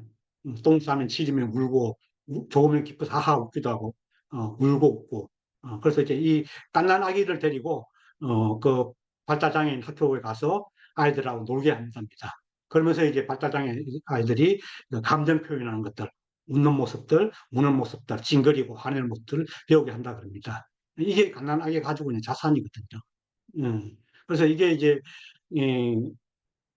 그런 만큼 이제 우리 갓난아기부터 심지어는 말기암 환자까지도 누구나가 다 자산을 가지고 있다. 이렇게 설명하기도 합니다. 제가 들어왔던 하나의 놀라운 자산 한번 설명해 드릴까요? 3년 전이었던 건가 저희들이 시각장애인들을 위해서 영화 해설 프로그램을 한번 진행한 적이 있습니다. 여기 중앙에 있는 친구가 적폐성 장애 청년입니다. 근데 이 친구는 어떤 특성이 있냐면 새로운 영화가 나오면은 그 극장에서 거의 그 영화를 거의 30번 가까이를 본답니다. 그러니까 최신 영화를 거의 외우다시피 할 정도로 보겠죠. 30번 정도니까 장면 장면을 기억하고 스토리를 설명할 능력이 되는 거겠죠. 근데 이제 우리 시각장애인들이 사실 그 최신 영화 정보를 넣거든요. 물론 요즘에 이제 뭐 그 베리어 프리 영화 그래서 뭐 자막 그 설명하는 자막 해설 어떤 그런 영화도 하지만 사실 그건 다 보면 떼진한 철진한 영화들이거든요. 그러니까 시각장애인들이 가장 최근에 나온 영화를 빨리 보거나 접할 수 있는 그 기회가 없거든요. 그래서 우리가 이 청년한테 그 영화를 잘 보니까 그 영화, 새로운 영화 봤던 그 정보, 지식, 그 장면들을 설명해 줄 수 있겠냐 해가지고, 그래서 우리가 영화 해설 모임을 가졌던 적이 있습니다. 이렇게, 이 발달장애인, 정말 그의 특이한 행동, 이상 행동, 문제로 보일 수밖에 없던 것들이 누군가를 위해서는 이렇게 기여할 수 있는 능력으로 전환되는 것들, 이거를 우리는 자산이다라고 설명할 수가 있겠습니다. 우리 이제 사실 강점은 당연히 이제 자산으로 표현되겠지만 이렇게 약점, 단점의 경우도 자산으로 들어갈 경우도 있습니다. 여기 나올 대로 한 노인이 이제 우울증 걸려가지고 밤에 주무를 못 자시는 거예요. 그래서 밤에 계속 거실을 헤매고 방황하고 그런 어르신인데, 그래서 요거를 본 게 그때 코디네이터가 그 동네 근처에 그 공원이 보이는 위치였답니다. 그 어르신 그 2층 그 거실이. 그래서 이 어르신한테 잠에 주무시지 마시고 밤에 저기 그 공원에 불량배들이 없는지 나타나는지 나타나는 즉시 신고해주는 봉사를 제안했던 적이 있거든요. 뭐 그러면서 이 할아버지가 밤에 굳이 잠을 자려고 노력하는 게 아니라 밤새워서 그 불량배들 오는 그 감시 역할을 하는 그런 어떤 그 봉사를 함으로써 그 자기의 어떤 잠 못 주시는 것들이 그 자산으로서 기여할 수 있는 그런 게 나타났던 것 같습니다. 특히나 우리가 이렇게 자산을 이야기할 때 중요한 관점들은 단순한 개인의 능력뿐만 아니라 관계에서 비롯되는 공동체 자산이다라고 우리 봐야 될 것 같습니다.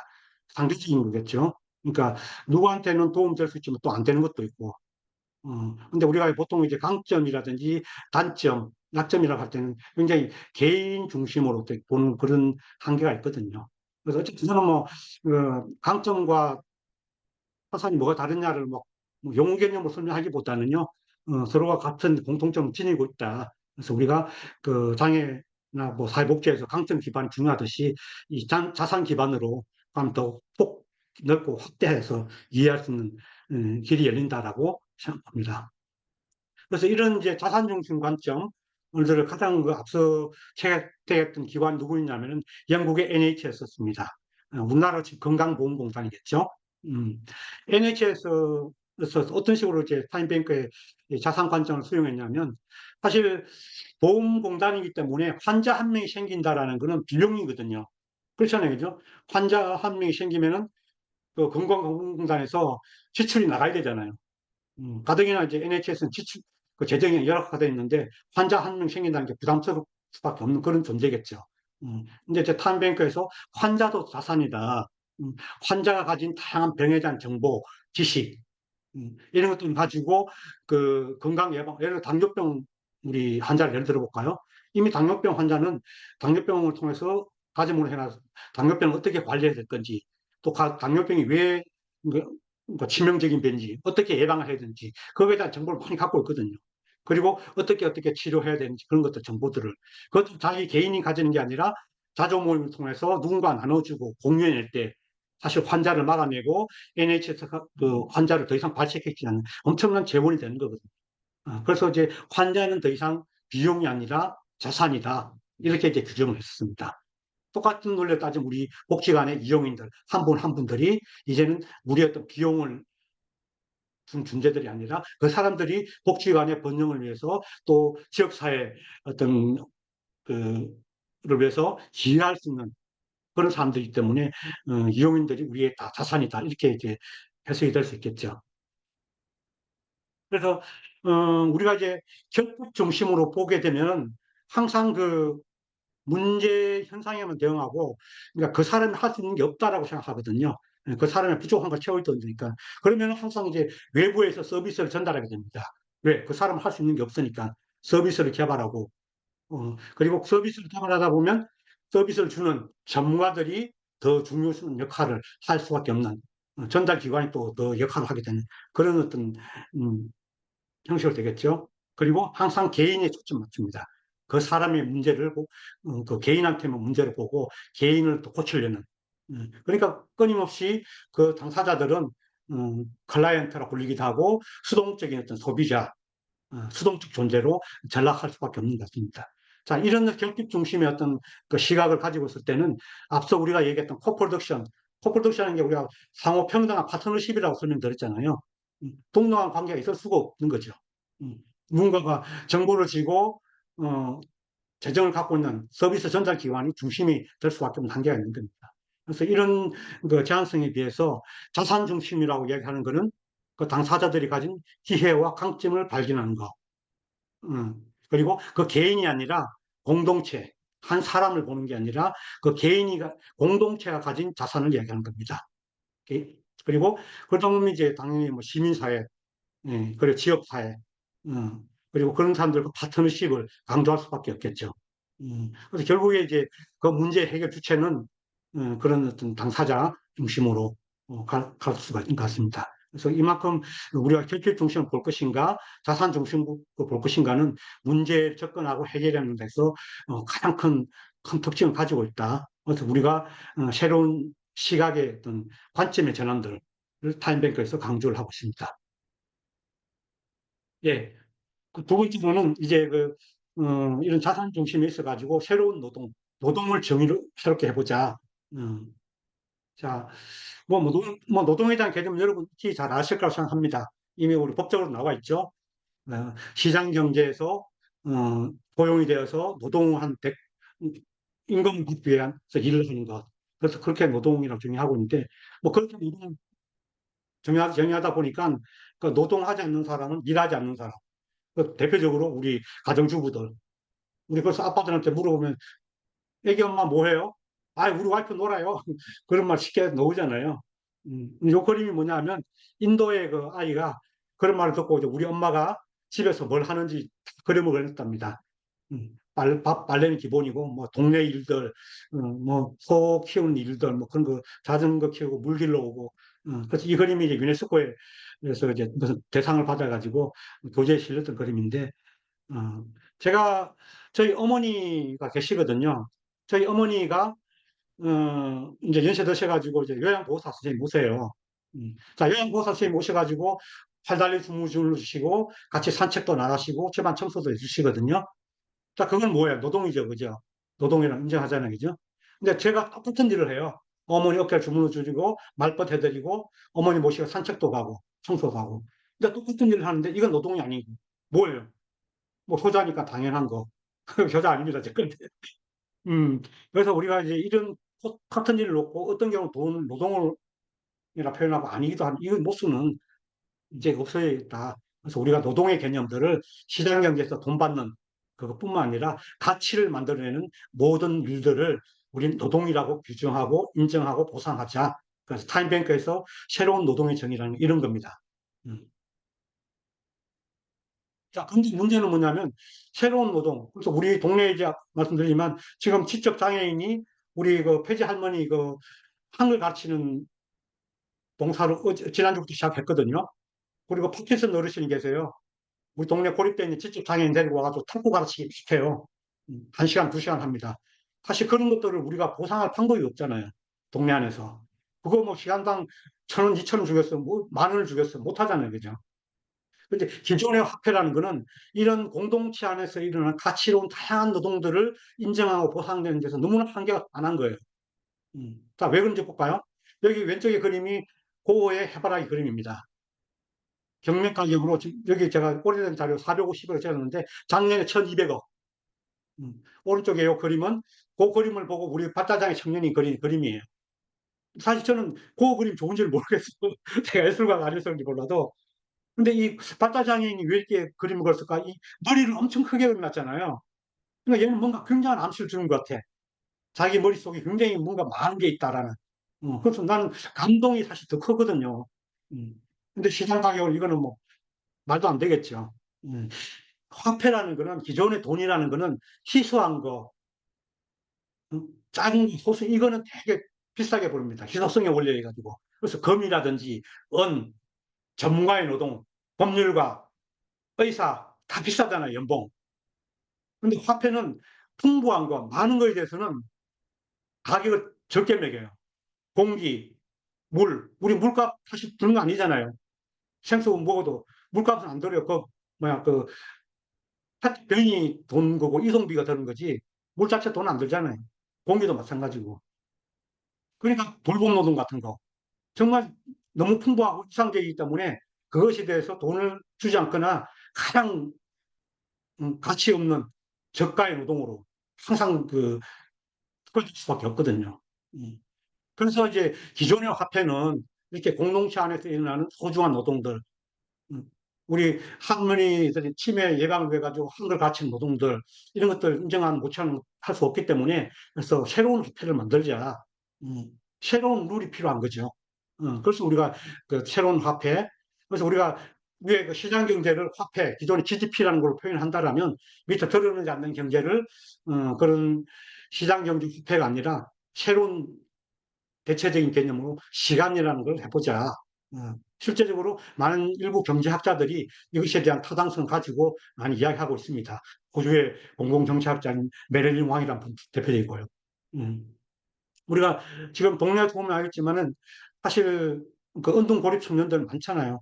백수라고 표현하기도 하고 정말 학교서부터 성적이 안 돼서 계속 패배하고 루저가 됐던 경험들 그리고 직장마저도 못 구하고 또는 직장을 구하더라도 패배되는 경쟁에서 탈락하는 그 이유가 뭡니까? 이게 탈락자가 된다는 오직 경쟁이라는 화폐 음, 시스템 하나 하나의 시스템만을 되고 모든 사람 줄을 세우니 거기에 적응 못한 대다수는 음, 좌절하고 집 안으로 숨어들 수밖에 없거든요. 그래서 이런 고립운동의 청년들을 다시 하기 위해서는 꼭 화폐를 걸지 않더라도 이 친구들이 뭔가 기할 수 있는 방식이 있다. 그런 것들 강조. 그래서 우리 사회는 화폐 이외에 다양한 대안 방식으로서 인정하고 보상하는. 여기 동물들 많잖아요. 저 나무에 올라가는 걸로 1, 2도 명이다. 그럼 누가 원숭이밖에 못 올라가잖아요. 숲길이 어떻게 올라가요? 그죠? 그런 어떤 새로운 인정과 보상들이 필요한 이유가 됩니다. 예. 그래서 우리가 이제 아까 코프로덕션이 일어나기 위해서는 우리 그 복지관에 이용한 이용인들, 장애인들, 노인들의 다양한 액티비티, 활동들을 인정해주는 보상 시스템을 가져야 된다. 음, 정말 그 파킨슨 병 가르치니 지적 장애인들 운동시키는 봉사 그걸 화폐 가치로만 인정할 것이 아니라 그 노동을 우리가 소중하고 인정해 줄 때 이 사람도 나도 뭔가 의미가 있고 기여한다고 해서 같이 참여하게 되는 거거든요. 그래서 코프로덕션의 두 번째 중심 가치에서 이 새로운 노동의 정의 그리고 그 노동을 인정하고 보상한 새로운 방법들이 절대적으로 중요한 이유가 거기에 있는 것 같습니다. 자, 그리고 세 번째로는 포인성, 일관성을 중단하라. 나는 너를 필요로 한다가 아니라 우리가 서로 필요로 하다는 이 말씀입니다. 그렇다고 해서 서로 필요하다는 1대1로 주고받는 개념은 아니고, 공동체라는 개념 안에서 서로, 주고받을 수 있는 그런 걸 말하는 거죠. 여러분들이, 끝나시고, 여기 아름다운 세상을 위하여는 영화 한번 보세요. 굉장히 감동스러운 영화기도 하고, 이 호혜성이라는 개념을 좀 잘 표현한 영화기도 한데, 제가 소개드린 걸 끝내고, 이제 오른쪽에 이제 여기 이 사진은 뭐냐면, 제가 그 미국의 뉴욕타임즈에 있다가, 되게 막 벽걸이 달린 기사더라고요. 뭔가 싶어 봤더니, 여기 이제 흑인 아빠가 계세요. 빨간 옷 입은 분인데, 아들내미가 이제 수학을 빵점 먹고 온 거예요. 그러니까 이제 아들내미 이제 수학 문제를 풀어줘야 되는데, 이분도 이제 뭐, 공부 품문이 오르니까 각칠 수가 없잖아요. 그래서 이제 지하철 타면서 봤더니 교수님 같이 생긴 분 도움을 받자 해가지고 다가가지고 교수님 이거 좀 풀어주세요 이렇게 했답니다. 그랬더니 교수님이었죠 마침. 그래서 문제 풀어주는 장면이 그 사진 찍힌 거예요. 그래서 막 그거 보고 막 뉴욕시의 아름다운 장면이 어떻고 막 이렇게 막 댓글 달리고 난리 난 적이 있었거든요. 근데 그게 뭐 칭찬 대부분 이제 뭐, 그 도와준 그 교수님을 하지만 저는 제가 감동이었던 거는 도와달라고 말하는 저 능력, 용기. 사실 우리가 이제 봉사라는 거 잘 생각해 보세요. 봉사는 사실 주는 사람과 받는 사람이 같이 동등한 거잖아요. 봉사자만으로 봉사가 될 수가 없는 거죠. 음, 그렇잖아요. 그죠? 봉사라는 거는 항상 주는 사람, 받는 사람이 있어야 주는 사람이 생기고, 받는 사람이 있어줘야 하는 것처럼 동전의 앞면과 뒷면이죠. 동전의 앞면만 있을 수가 없잖아요. 근데 그렇다는 건 뭐냐면 주는 사람과 받는 사람이 동등하다라는 거거든요. 근데 우리는 사실 의식 속에서는 주는 것만 계속 가치를 인정하고 받는 거에 대해서는 굉장히 부러워하거나 그 가치를 좀 상대적으로 저평가하는 경향이 있는 것 같아요. 다시 말씀드리지만은 우리가 이제 이 봉사라는 거는 어, 주고받는 거다. 그래서 사실 타임뱅크에서는 주는 것보다도 받는 걸 먼저 하라 그래요. 왜 그러냐면 사실 내가 폐지 어르신한테 그 아까 밖에서 어르신한테 장애인한테 도와달라 그러면요. 그 사람이 나를 도와줌으로 해가지고 봉사해주는 기쁨을 크게 느끼거든요. 자존감이 살아나는 거죠. 여러분들도 봉사하는 이유 가장 큰 그거 아니에요? 내가 누굴 도와줌으로써 나 뿌듯해지고 내 자존감 살아나는 거. 근데 항상 받고만 있으면 그걸 못 느끼잖아요. 우리 장애인들이, 노인들이. 그래서 타임뱅크에서는 도와달라, 도와주세요, 할아버지, 장애인 청년한테. 네, 그러면서 그 친구가 동등한 어떤 그 수평적인 어떤 걸 느끼도록 해주는.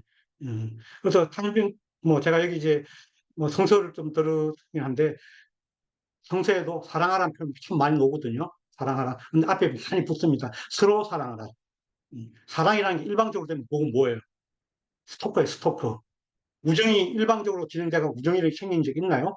지금 서로 맨날 주고받고 싸우고 이렇게 하면서 우정은 싹 서는 거잖아요.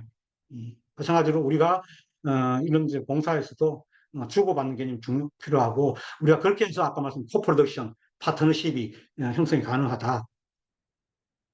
네.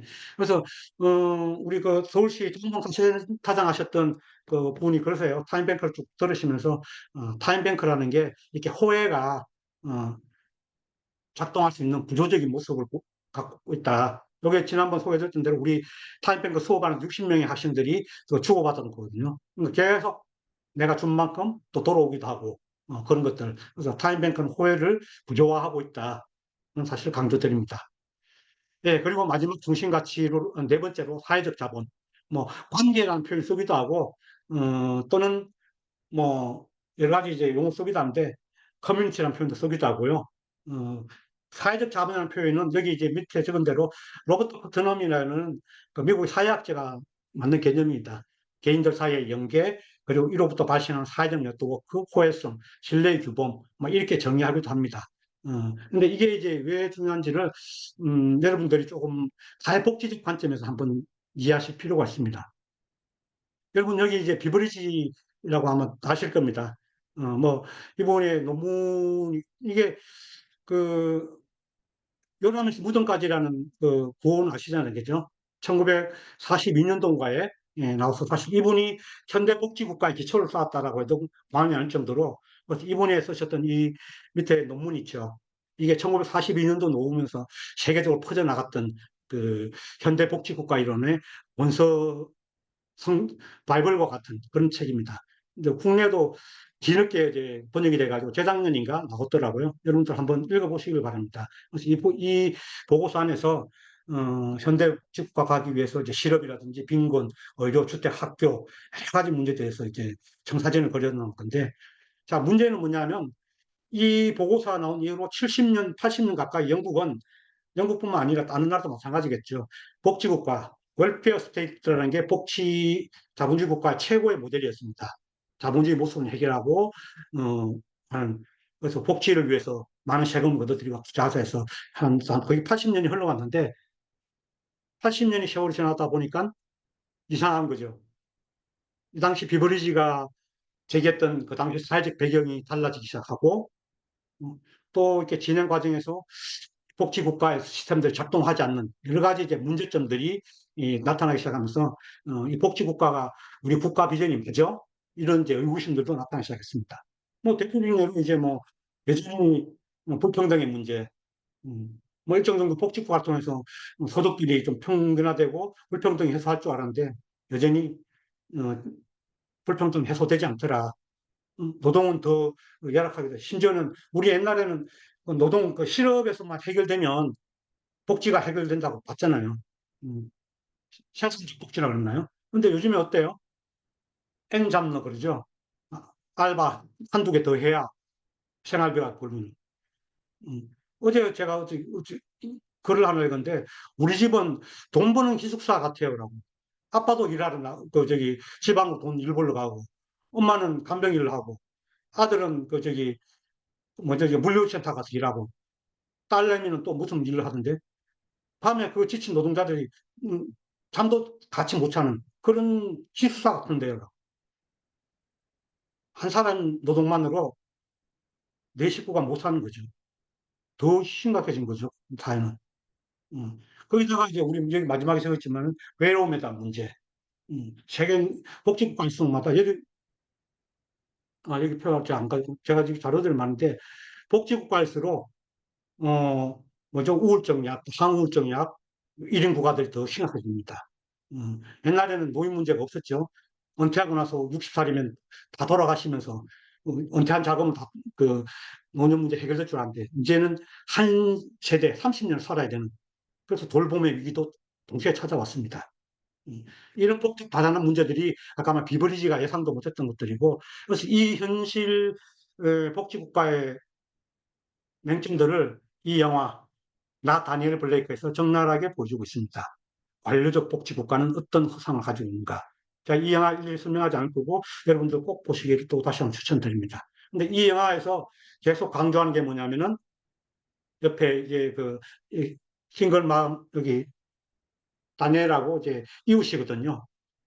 정말 배고파가지고 먹을 게 없어가지고 매춘하러 가려는 더 가지 말라고 막 호소하고 자기 있는 거 다 꺼내서 도와주는 이웃의 아저씨. 그걸 또 보고 몸 아픈 어르신을 위해서 아이들 다 도와주고 계속 관계를 조명합니다.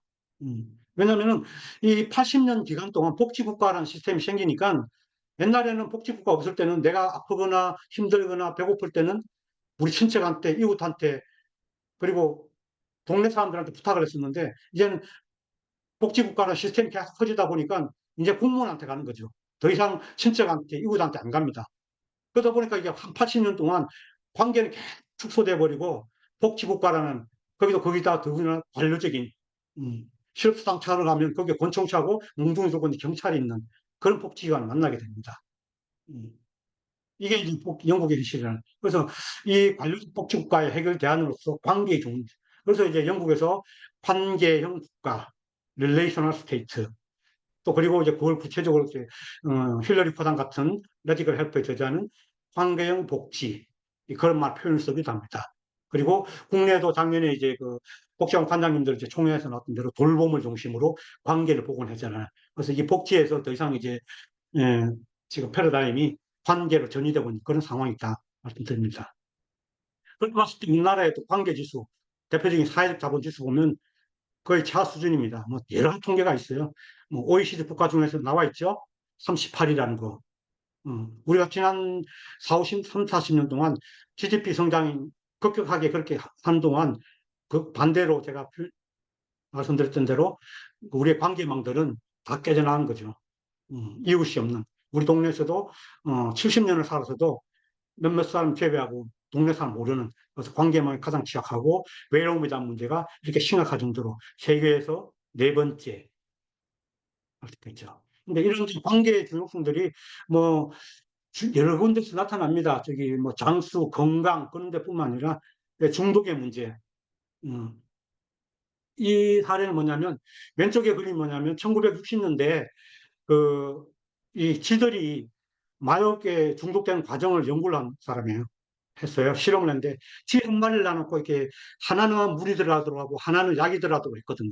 그래서 열심히 놀던 이 쥐 한 마리가 막 목이 타니까 그 마약만 먹더랍니다. 그래서 사람들은, 이 학자는 동물들에게는 이 마약에 대한 선호도가 기본적으로 있구나. 이렇게 이제 결론을 내렸었는데, 1977년에 이제 여기 브룩스 알렉산더 교수가 이 실험을 보고 이 잘못됐다. 지가 혼자 있지 않지 않느냐. 그래서 지 두 마리를, 세 마리, 네 마리를 집어넣어 놓고, 그리고 놀이시설을 같이 갖춰 놨대요. 그렇게 요 오른쪽 실험에서 놀던 지들이 똑같이 물이나 저기 마약 중에서 마약은 안 찾아가고 물만 먹더랍니다. 여기서 이제 아이디어를 얻던 게, 이게 마약 중독에 대한 대안이 될 수 있겠구나. 관계의 중요성들. 그래서 이거를 국가적으로 시행했던 나라가 포르투갈입니다. 중독에 대한 해법은 커뮤니티다. 그래서 이 마약 중독자들을 처벌하거나 분리시키거나 고립시키는 형태들이 아니고 끊임없이 재활치료와 커뮤니티 안에서 마을 활동하도록 이렇게 만드는. 그래서 10년을 해보니까 이렇게 이제 예, 수치가 떨어졌다는 거거든요. 그래서 여러분들도 아마 동네에서 복지관 안에서 알코올부터 해서 마약 중독 그런 단순하게는 컴퓨터 중독자는 마찬가지 상태로요. 그런 중독자들이 많다고 봅니다. 자, 그런 사람들이 어떻게 커뮤니티를 통해서 저는 충분하게 이제 그런 해결 나갈 수 있다는 자신을 드립니다. 이런 사례도 있고, 그래도 지난번 제가 보여드렸던 그런 요 기억나시죠? 우리가 복지를 둘러싼 여러 가지 많은 어떤 주제들 중에서도 지금 계속 강조되는 것들이 커뮤니티다. 어, 그래서 여러분들이 이게 타임뱅크를 통해서 바로 이 커뮤니티를 만드는 방법, 커뮤니티 조직하는 방법, 커뮤니티 운영하는 그런 기술적인 것들을 터득하게 될 것입니다. 그래서 그걸 또 터득하게 되면 옆에 나와 있는 여러 가지 사회적 문제들, 정신건강부터 해서 장애인들, 심지어 재난 대응 문제, 중독은 말할 것도 없고, 이런 다양한 이슈들에 대해서 대안을 제시할 수 있는 그런 어떤 사회복지사가 됐을 것이라고 확신을 합니다. 예, 마지막으로 존중. 예, 그래서 코프로덕션을 일으키기 위한 마지막 조건으로서 존중. 제가 몇 년 전만 하더라도 사실은 차별이라는 용어가 많았었고요. 제가 성장할 때 보면 혐오라는 표현은 사실 별로 없었거든요. 근데 사실 요즘은 차별을 넘어서 사실 혐오의 시대인 것 같아요. 각종 여기 무슨 충, 급식충, 틀니충, 기회진능충, 왜 대학 입시 전형 때 왜 시골 같은 데서 특수 전형을 등록한 있잖아요. 사실 이게 가만히 해보니까 옛날에는요, 우리 그 이렇게 막 찾으려고 하는 그게 아니라 한 사람을 대상으로 옛날에 개똥이라는 이름이 많았다 그러거든요. 조선시대에. 음. 그렇게 이제 특정 개인을 이렇게 차별하고 혐오하는 방법으로 개 이름을 갖다 붙였었는데, 근데 요즘은 그렇게 개인에 대한 건 하진 않지만, 이렇게 혐오가 넘쳐나고 있는 사회다. 이렇게 저는 규정하고 있습니다. 그런 중 하나가 이제 이주민 시대. 특히 이제 지금 우리나라 지금 이주민이 한 200만 명 정도 로 보고 있는데 앞으로 2070년까지 한 1,400명이 인구 준답니다. 그러면은 사실 이 경제 규모를 유지하려고 그러면요. 똑같은 인원이 필요한데 이주민을 들이지 않고 그래서 지금 들어와 있는 이주민 배 이상의 오늘 신문 보니까 이제 필리핀에 가사 도우미들 100명 들어왔다 그러는데 그거는 세 발이 필 것 같고요. 이제 본격적인 아마 이주민의 시대, 다문화의 시대가 열릴 거라 생각됩니다. 근데 아직도 우리가 이제 이주민들을 보면서 노동력, 음, 노동자원, 노동자들로만 보는 그런 시각들이 있는데, 그래서 그런 것들은 이제 한 문화와 문화가 맞는 그런 시대로 준비되지 않을까 싶습니다. 그래서 타임뱅크 이렇게 여러 가지 현장들 이렇게 사례를 보다 보면 특히 이게 새로운 문화들이 만나는 그런 지역일수록 타임뱅크가 융성합니다. 다양성이 보장받고 새로운 어떤 아이디어들이 샘솟는 것이기 때문에 저는 이제 이런 이주민 시대를 준비하는 데서도 타임뱅크는 굉장히 중요한 도구가 될 거다. 그런 말씀드리고 싶고 그런 존중의 방식은 다양하게 나타날 수 있다고 봅니다. 저희들이 한 달에 한 번씩 밥상 모임을 하고 있는데 저희가 이게 어르신들 이렇게 모시다 보니까 불교 가지신 분도 계시고 개신교도 있고 저기 무교도 있고 가톨릭 성경 가르치는 분도 계시거든요. 그렇지만 이제 우리가 이렇게 모여서 같이 기도할 때는 다 돌아가면서 자기씩만의 어떤 기도를 합니다. 이게 존중의 하나의 방식이거든요. 그래서 이런 다양성들을 존중할 때 우리의 협력은 더욱더 가소가 될 거라고 생각하고 있습니다. 그래서 앞에 5가지 좀 이제 그 키워드와 그 설명을 좀 드렸는데, 그래서 오늘 뭐 이 5가지 어떤 중심 가치들에 대해서 모두 다 이해하고 또는 이 모든 것들이 이해되어야만 타임뱅크를 할 수 있다라고 말씀드리지는 않습니다. 그래서 틈틈이 이제 앞으로 타임뱅크 하는 과정에서 여러분들이 이러한 가치나 코프로덕션 원리에 대해서 한번 성찰하기 바라고요. 그런 것들을 기억하는 방법 중에 하나가 이렇게 문장을 만들어서 같이 읽어보는 그런 경험을 합니다. 여기 저희들도 이제 그 일 자산 해가지고 그 문장을 만들어 놨죠. 쓸모없는 사람은 없다. 그러므로 우리는 이웃이 자기의 자산을 잘 발견해서 돕는다. 그래서 뭐 어떤 타임뱅크 같은 경우에는 그 모임이 끝나고 나면 이걸 같이 한번 읽어본대요. 읽어보면서 우리 타임뱅크가 제대로 가고 있는 방향인가? 왜 안 되지? 뭐가 우리가 지켜지지 않고 있는가? 그런 것들을 하나씩 하나씩 이제 서로 성찰하고 돌이켜보는 그런 어떤 그 기준으로 이렇게 활용하고 있다 합니다. 그래서 여러분들도 기회 되시면 이 문장들 하나 읽으시면서 한번 성찰해 보시도록 제안을 드립니다. 예, 그럼 지금까지 우리가 이제 그 모델상으로도 꿈이나 탄뱅하우스의 상황을 설명드렸고, 또 복지관의 세 곳의 모델도 다 봤습니다. 그러면 이제 여기서 이 모델이 맞냐, 저 모델이 맞냐, 저는 그런 건 아니다. 그리고 전통적인 우리가 해왔던 복지의 서비스 전달 체계 중심 이 모델들하고 타임뱅크가 추구하는 관계형, 관계 중심, 뭐 이게 이제 서로 대별되거나, 서로 다른 어떤 무엇이 낫고 무엇이 좋은가에 대한 선호도의 그건 아니라고 생각됩니다. 저는 기존의 전통적인 복지 서비스가 해야 될 역할이 분명히 있고 또 그것이 해결하지 못한 여러 가지 문제들이 있습니다. 대표적인 게 뭐 복지 사각 문제랑 그런 거겠죠. 이제 그런 것들은 지금 전달 체계 안에서는 영원히 해결될 수가 없는 숙제거든요. 근데 이제 관계 중심으로 해결하다 보면 그런 이제 사각지대 문제도 해결됩니다. 그리고 접근 방식 자체를 또 달리하다 보면 여러 가지 시너지가 날 거라고 봅니다. 그래서 지금 이제 복지관에서 벌어지고 있는 타임뱅크의 모델들이 그 시너지를 저는 만들어줄 거라고 생각하고 있거든요. 기존에 이용인으로 단순 참여했던 분들이 아니라 이제는 그 같은 옆에 이용인을 돕고 같은 장애인을 돕고 한 수준이지만 그것이 조금 더 체계적으로 조직화될 때는 아까 그 광산구였나요? 더불어 복지관처럼 우리 이용인들이 장애인들이 복지관 운영 전반에 대해서 같이 권한을 참여할 수 있는 그런 모델까지도 충분히 저는 가능하다고 보고 있습니다. 그렇기 때문에 저는 전통적인 복지 서비스 모델과 타임뱅크의 관계형 복지라는 것은 같이 서로 상호 시너지가 나는 뭐 그런 거다 강조하고 싶고, 마지막으로 뭐 요걸 또 생각 한 읽어보시길 바라고, 제가 특별히 이제 우리가 장애인 복지관이라든지 복지관과 이렇게 큰 어떤 애착을 갖고 있는 이유는 사실 기존의 동네 마을 공동체 운동 많이 보셨잖아요. 사실 기존의 마을 공동체 운동이 필요성도 있었지만은 사실 굉장히 중산층 중심의 동네 어떤 지식 네트워크나 그런 측면들이 중심이었던 것 같습니다. 이제 타임뱅크에서 가장 중심 철학 중에 하나가 사회적 취약계층을 중심 놓자라고 했다 그랬잖아요. 우리가 공동체를 이야기하지만 공동체에 대한 필요성이나 절실한 사람 다 다르거든요. 돈 많은 사람도 공동체 이야기해요. 부자들도. 근데 절박하지가 않습니다. 왜? 돈이 있기 때문에 그 정도는 떨어지거든요. 근데 우리 사회 취약계층들은 돈도 없을 뿐더러 공동체마저도 지금 없는 그런 상황들이잖아요. 그래서 이 공동체에 대한 지향들은 취약계층이 가장 절실하다. 그런데 이 취약계층을 가장 많은 이용인을 가지고 있는 기관이 어디냐면 우리 복지관들이잖아요. 그렇죠?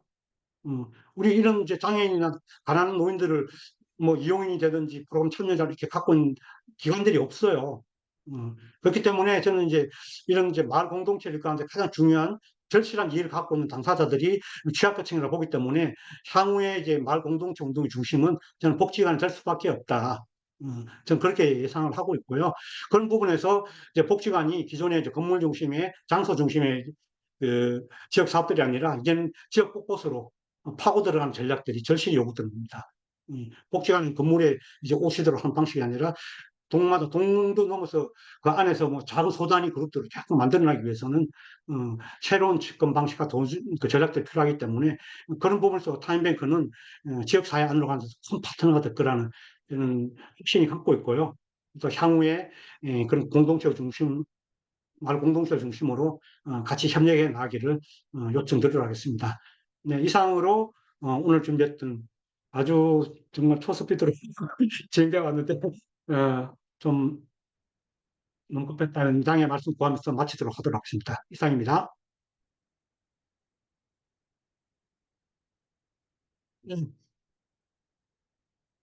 음, 예, 지금까지 좀 들으시고 궁금하거나 좀 이해가 안 됐거나 보완 설명이 필요하신 분 있으면 질문해 주시길 부탁드리겠습니다.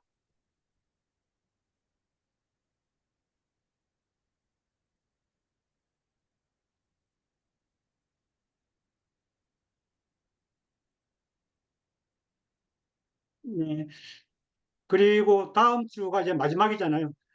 김정희 쌤, 다음 주는 오프라인 교육이죠. 저희 다음 주 그러니까 일정은 8월 23일 금요일이고요. 그때는 이제 마지막 회 교육으로 종로장애인 복지관에서 다시 만나서 교육 진행할 예정입니다. 어, 제가 안 들려가지고, 예, 제가 그럼 그거에 대한 건 다음 별도로 제가 연락드리도록 그렇게 하도록 할게요. 그래서, 지금까지는 이제 교육 중심으로 좀 진행되어 왔고요. 다음 주는, 어, 지금까지 발표하셨던 세계복지관 제외하고, 나머지, 뭐, 예를 들면 또 고강복지관이라든지 김포, 구체적으로 또 준비하시는 것도 계시고 하기 때문에, 그래서 뭐 좀 준비된 상황들 같이 좀 공유할 시간도 갖고, 또 준비하지 않더라도, 뭐 이 교육 통해서 앞으로 어떤 방향으로 갈 건지에 대한 복지관마다 좀 아이디어나, 그런 것도 있을 수 있을 것 같아요. 그런 시간도 좀 갖도록 하도록 하겠습니다. 그렇게 한 다음에 오늘 그 제가 말씀드렸던 여러 가지 이제 아까 자산 중심이라든지 또 뭐 그런 거에서 이제 여러 가지 기술적인 뭐 그런 것들이 있어요. 뭐 대화법이라든지 또 우리가 또 이제 성과 분석 문제, 또 리더십에 대한 것들, 뭐 그런 것들이 있는데 저희 양혜란 사무국장이 뭐 그런 이제 실무적인 어떤 이슈들을 가지고 여러분들한테 이제 타임뱅크 준비하는 데 좀 도움되는 그런 시간 갖도록 할 겁니다. 그래서 또 2시간이지만 또 굉장히 빠듯한 시간 될 것 같은데 어쨌든 우리가 중요한 거는 머릿속에서 이해하는 것들이 아니라 작게라도 실천하는 것이 가장 중요하다고 보기 때문에 아마 실질적인 실무적인 도움들은 다음 시간에 좀 많이 좀 그, 듣지 않을까 그런 생각을 하고 있습니다.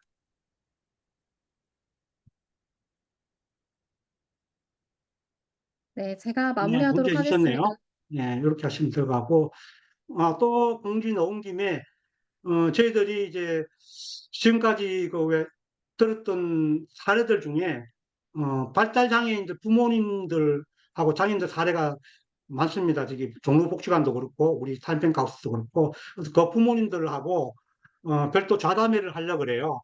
아주 큰 행사는 아니고 그래서 우리 발달 장애 부모님들은 이 타임뱅크를 하면서 어떤 성찰을 얻었고 어떤 가능성을 받는가 또 물론 거기에는 한계도 있을 수 있다고 봅니다. 그런 또 한계가 뭐였는지 그런 걸 허심탄회하게 나눈 자리 그 기회를 우리 또 동료장애인 복지관에서 같이 협력을 해주셔가지고 9월 6일 2시인데 그것도 제가 이거 끝나고 바로 공지할 테니까 여기 또 참여하신 분들이 똑같이 관심을 가지실 거라 생각하기 때문에 참여해 주시면은 고맙겠습니다. 뭐 온라인과 오프라인 동시에 하기 때문에 앉으신 자리에서도 들을 수가 있습니다.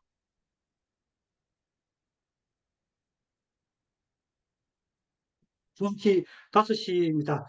하여튼 여러분들 또 수고 많으셨고요. 예, 뭐 질문 있으신가요? 김현진 장복 아닌가요? 예, 예, 알겠습니다. 예, 그럼 오늘 또 경청해 주셔서 감사드리고요. 하여튼 복잡한 이슈 같아도 뭐 단순합니다. 그래서 궁금하신 것들은 다시 톡방에서나 또 개인적으로 연락 주셔서 좋을 것 같습니다. 오늘 수고 많으셨습니다. 감사합니다. 대표님 감사합니다.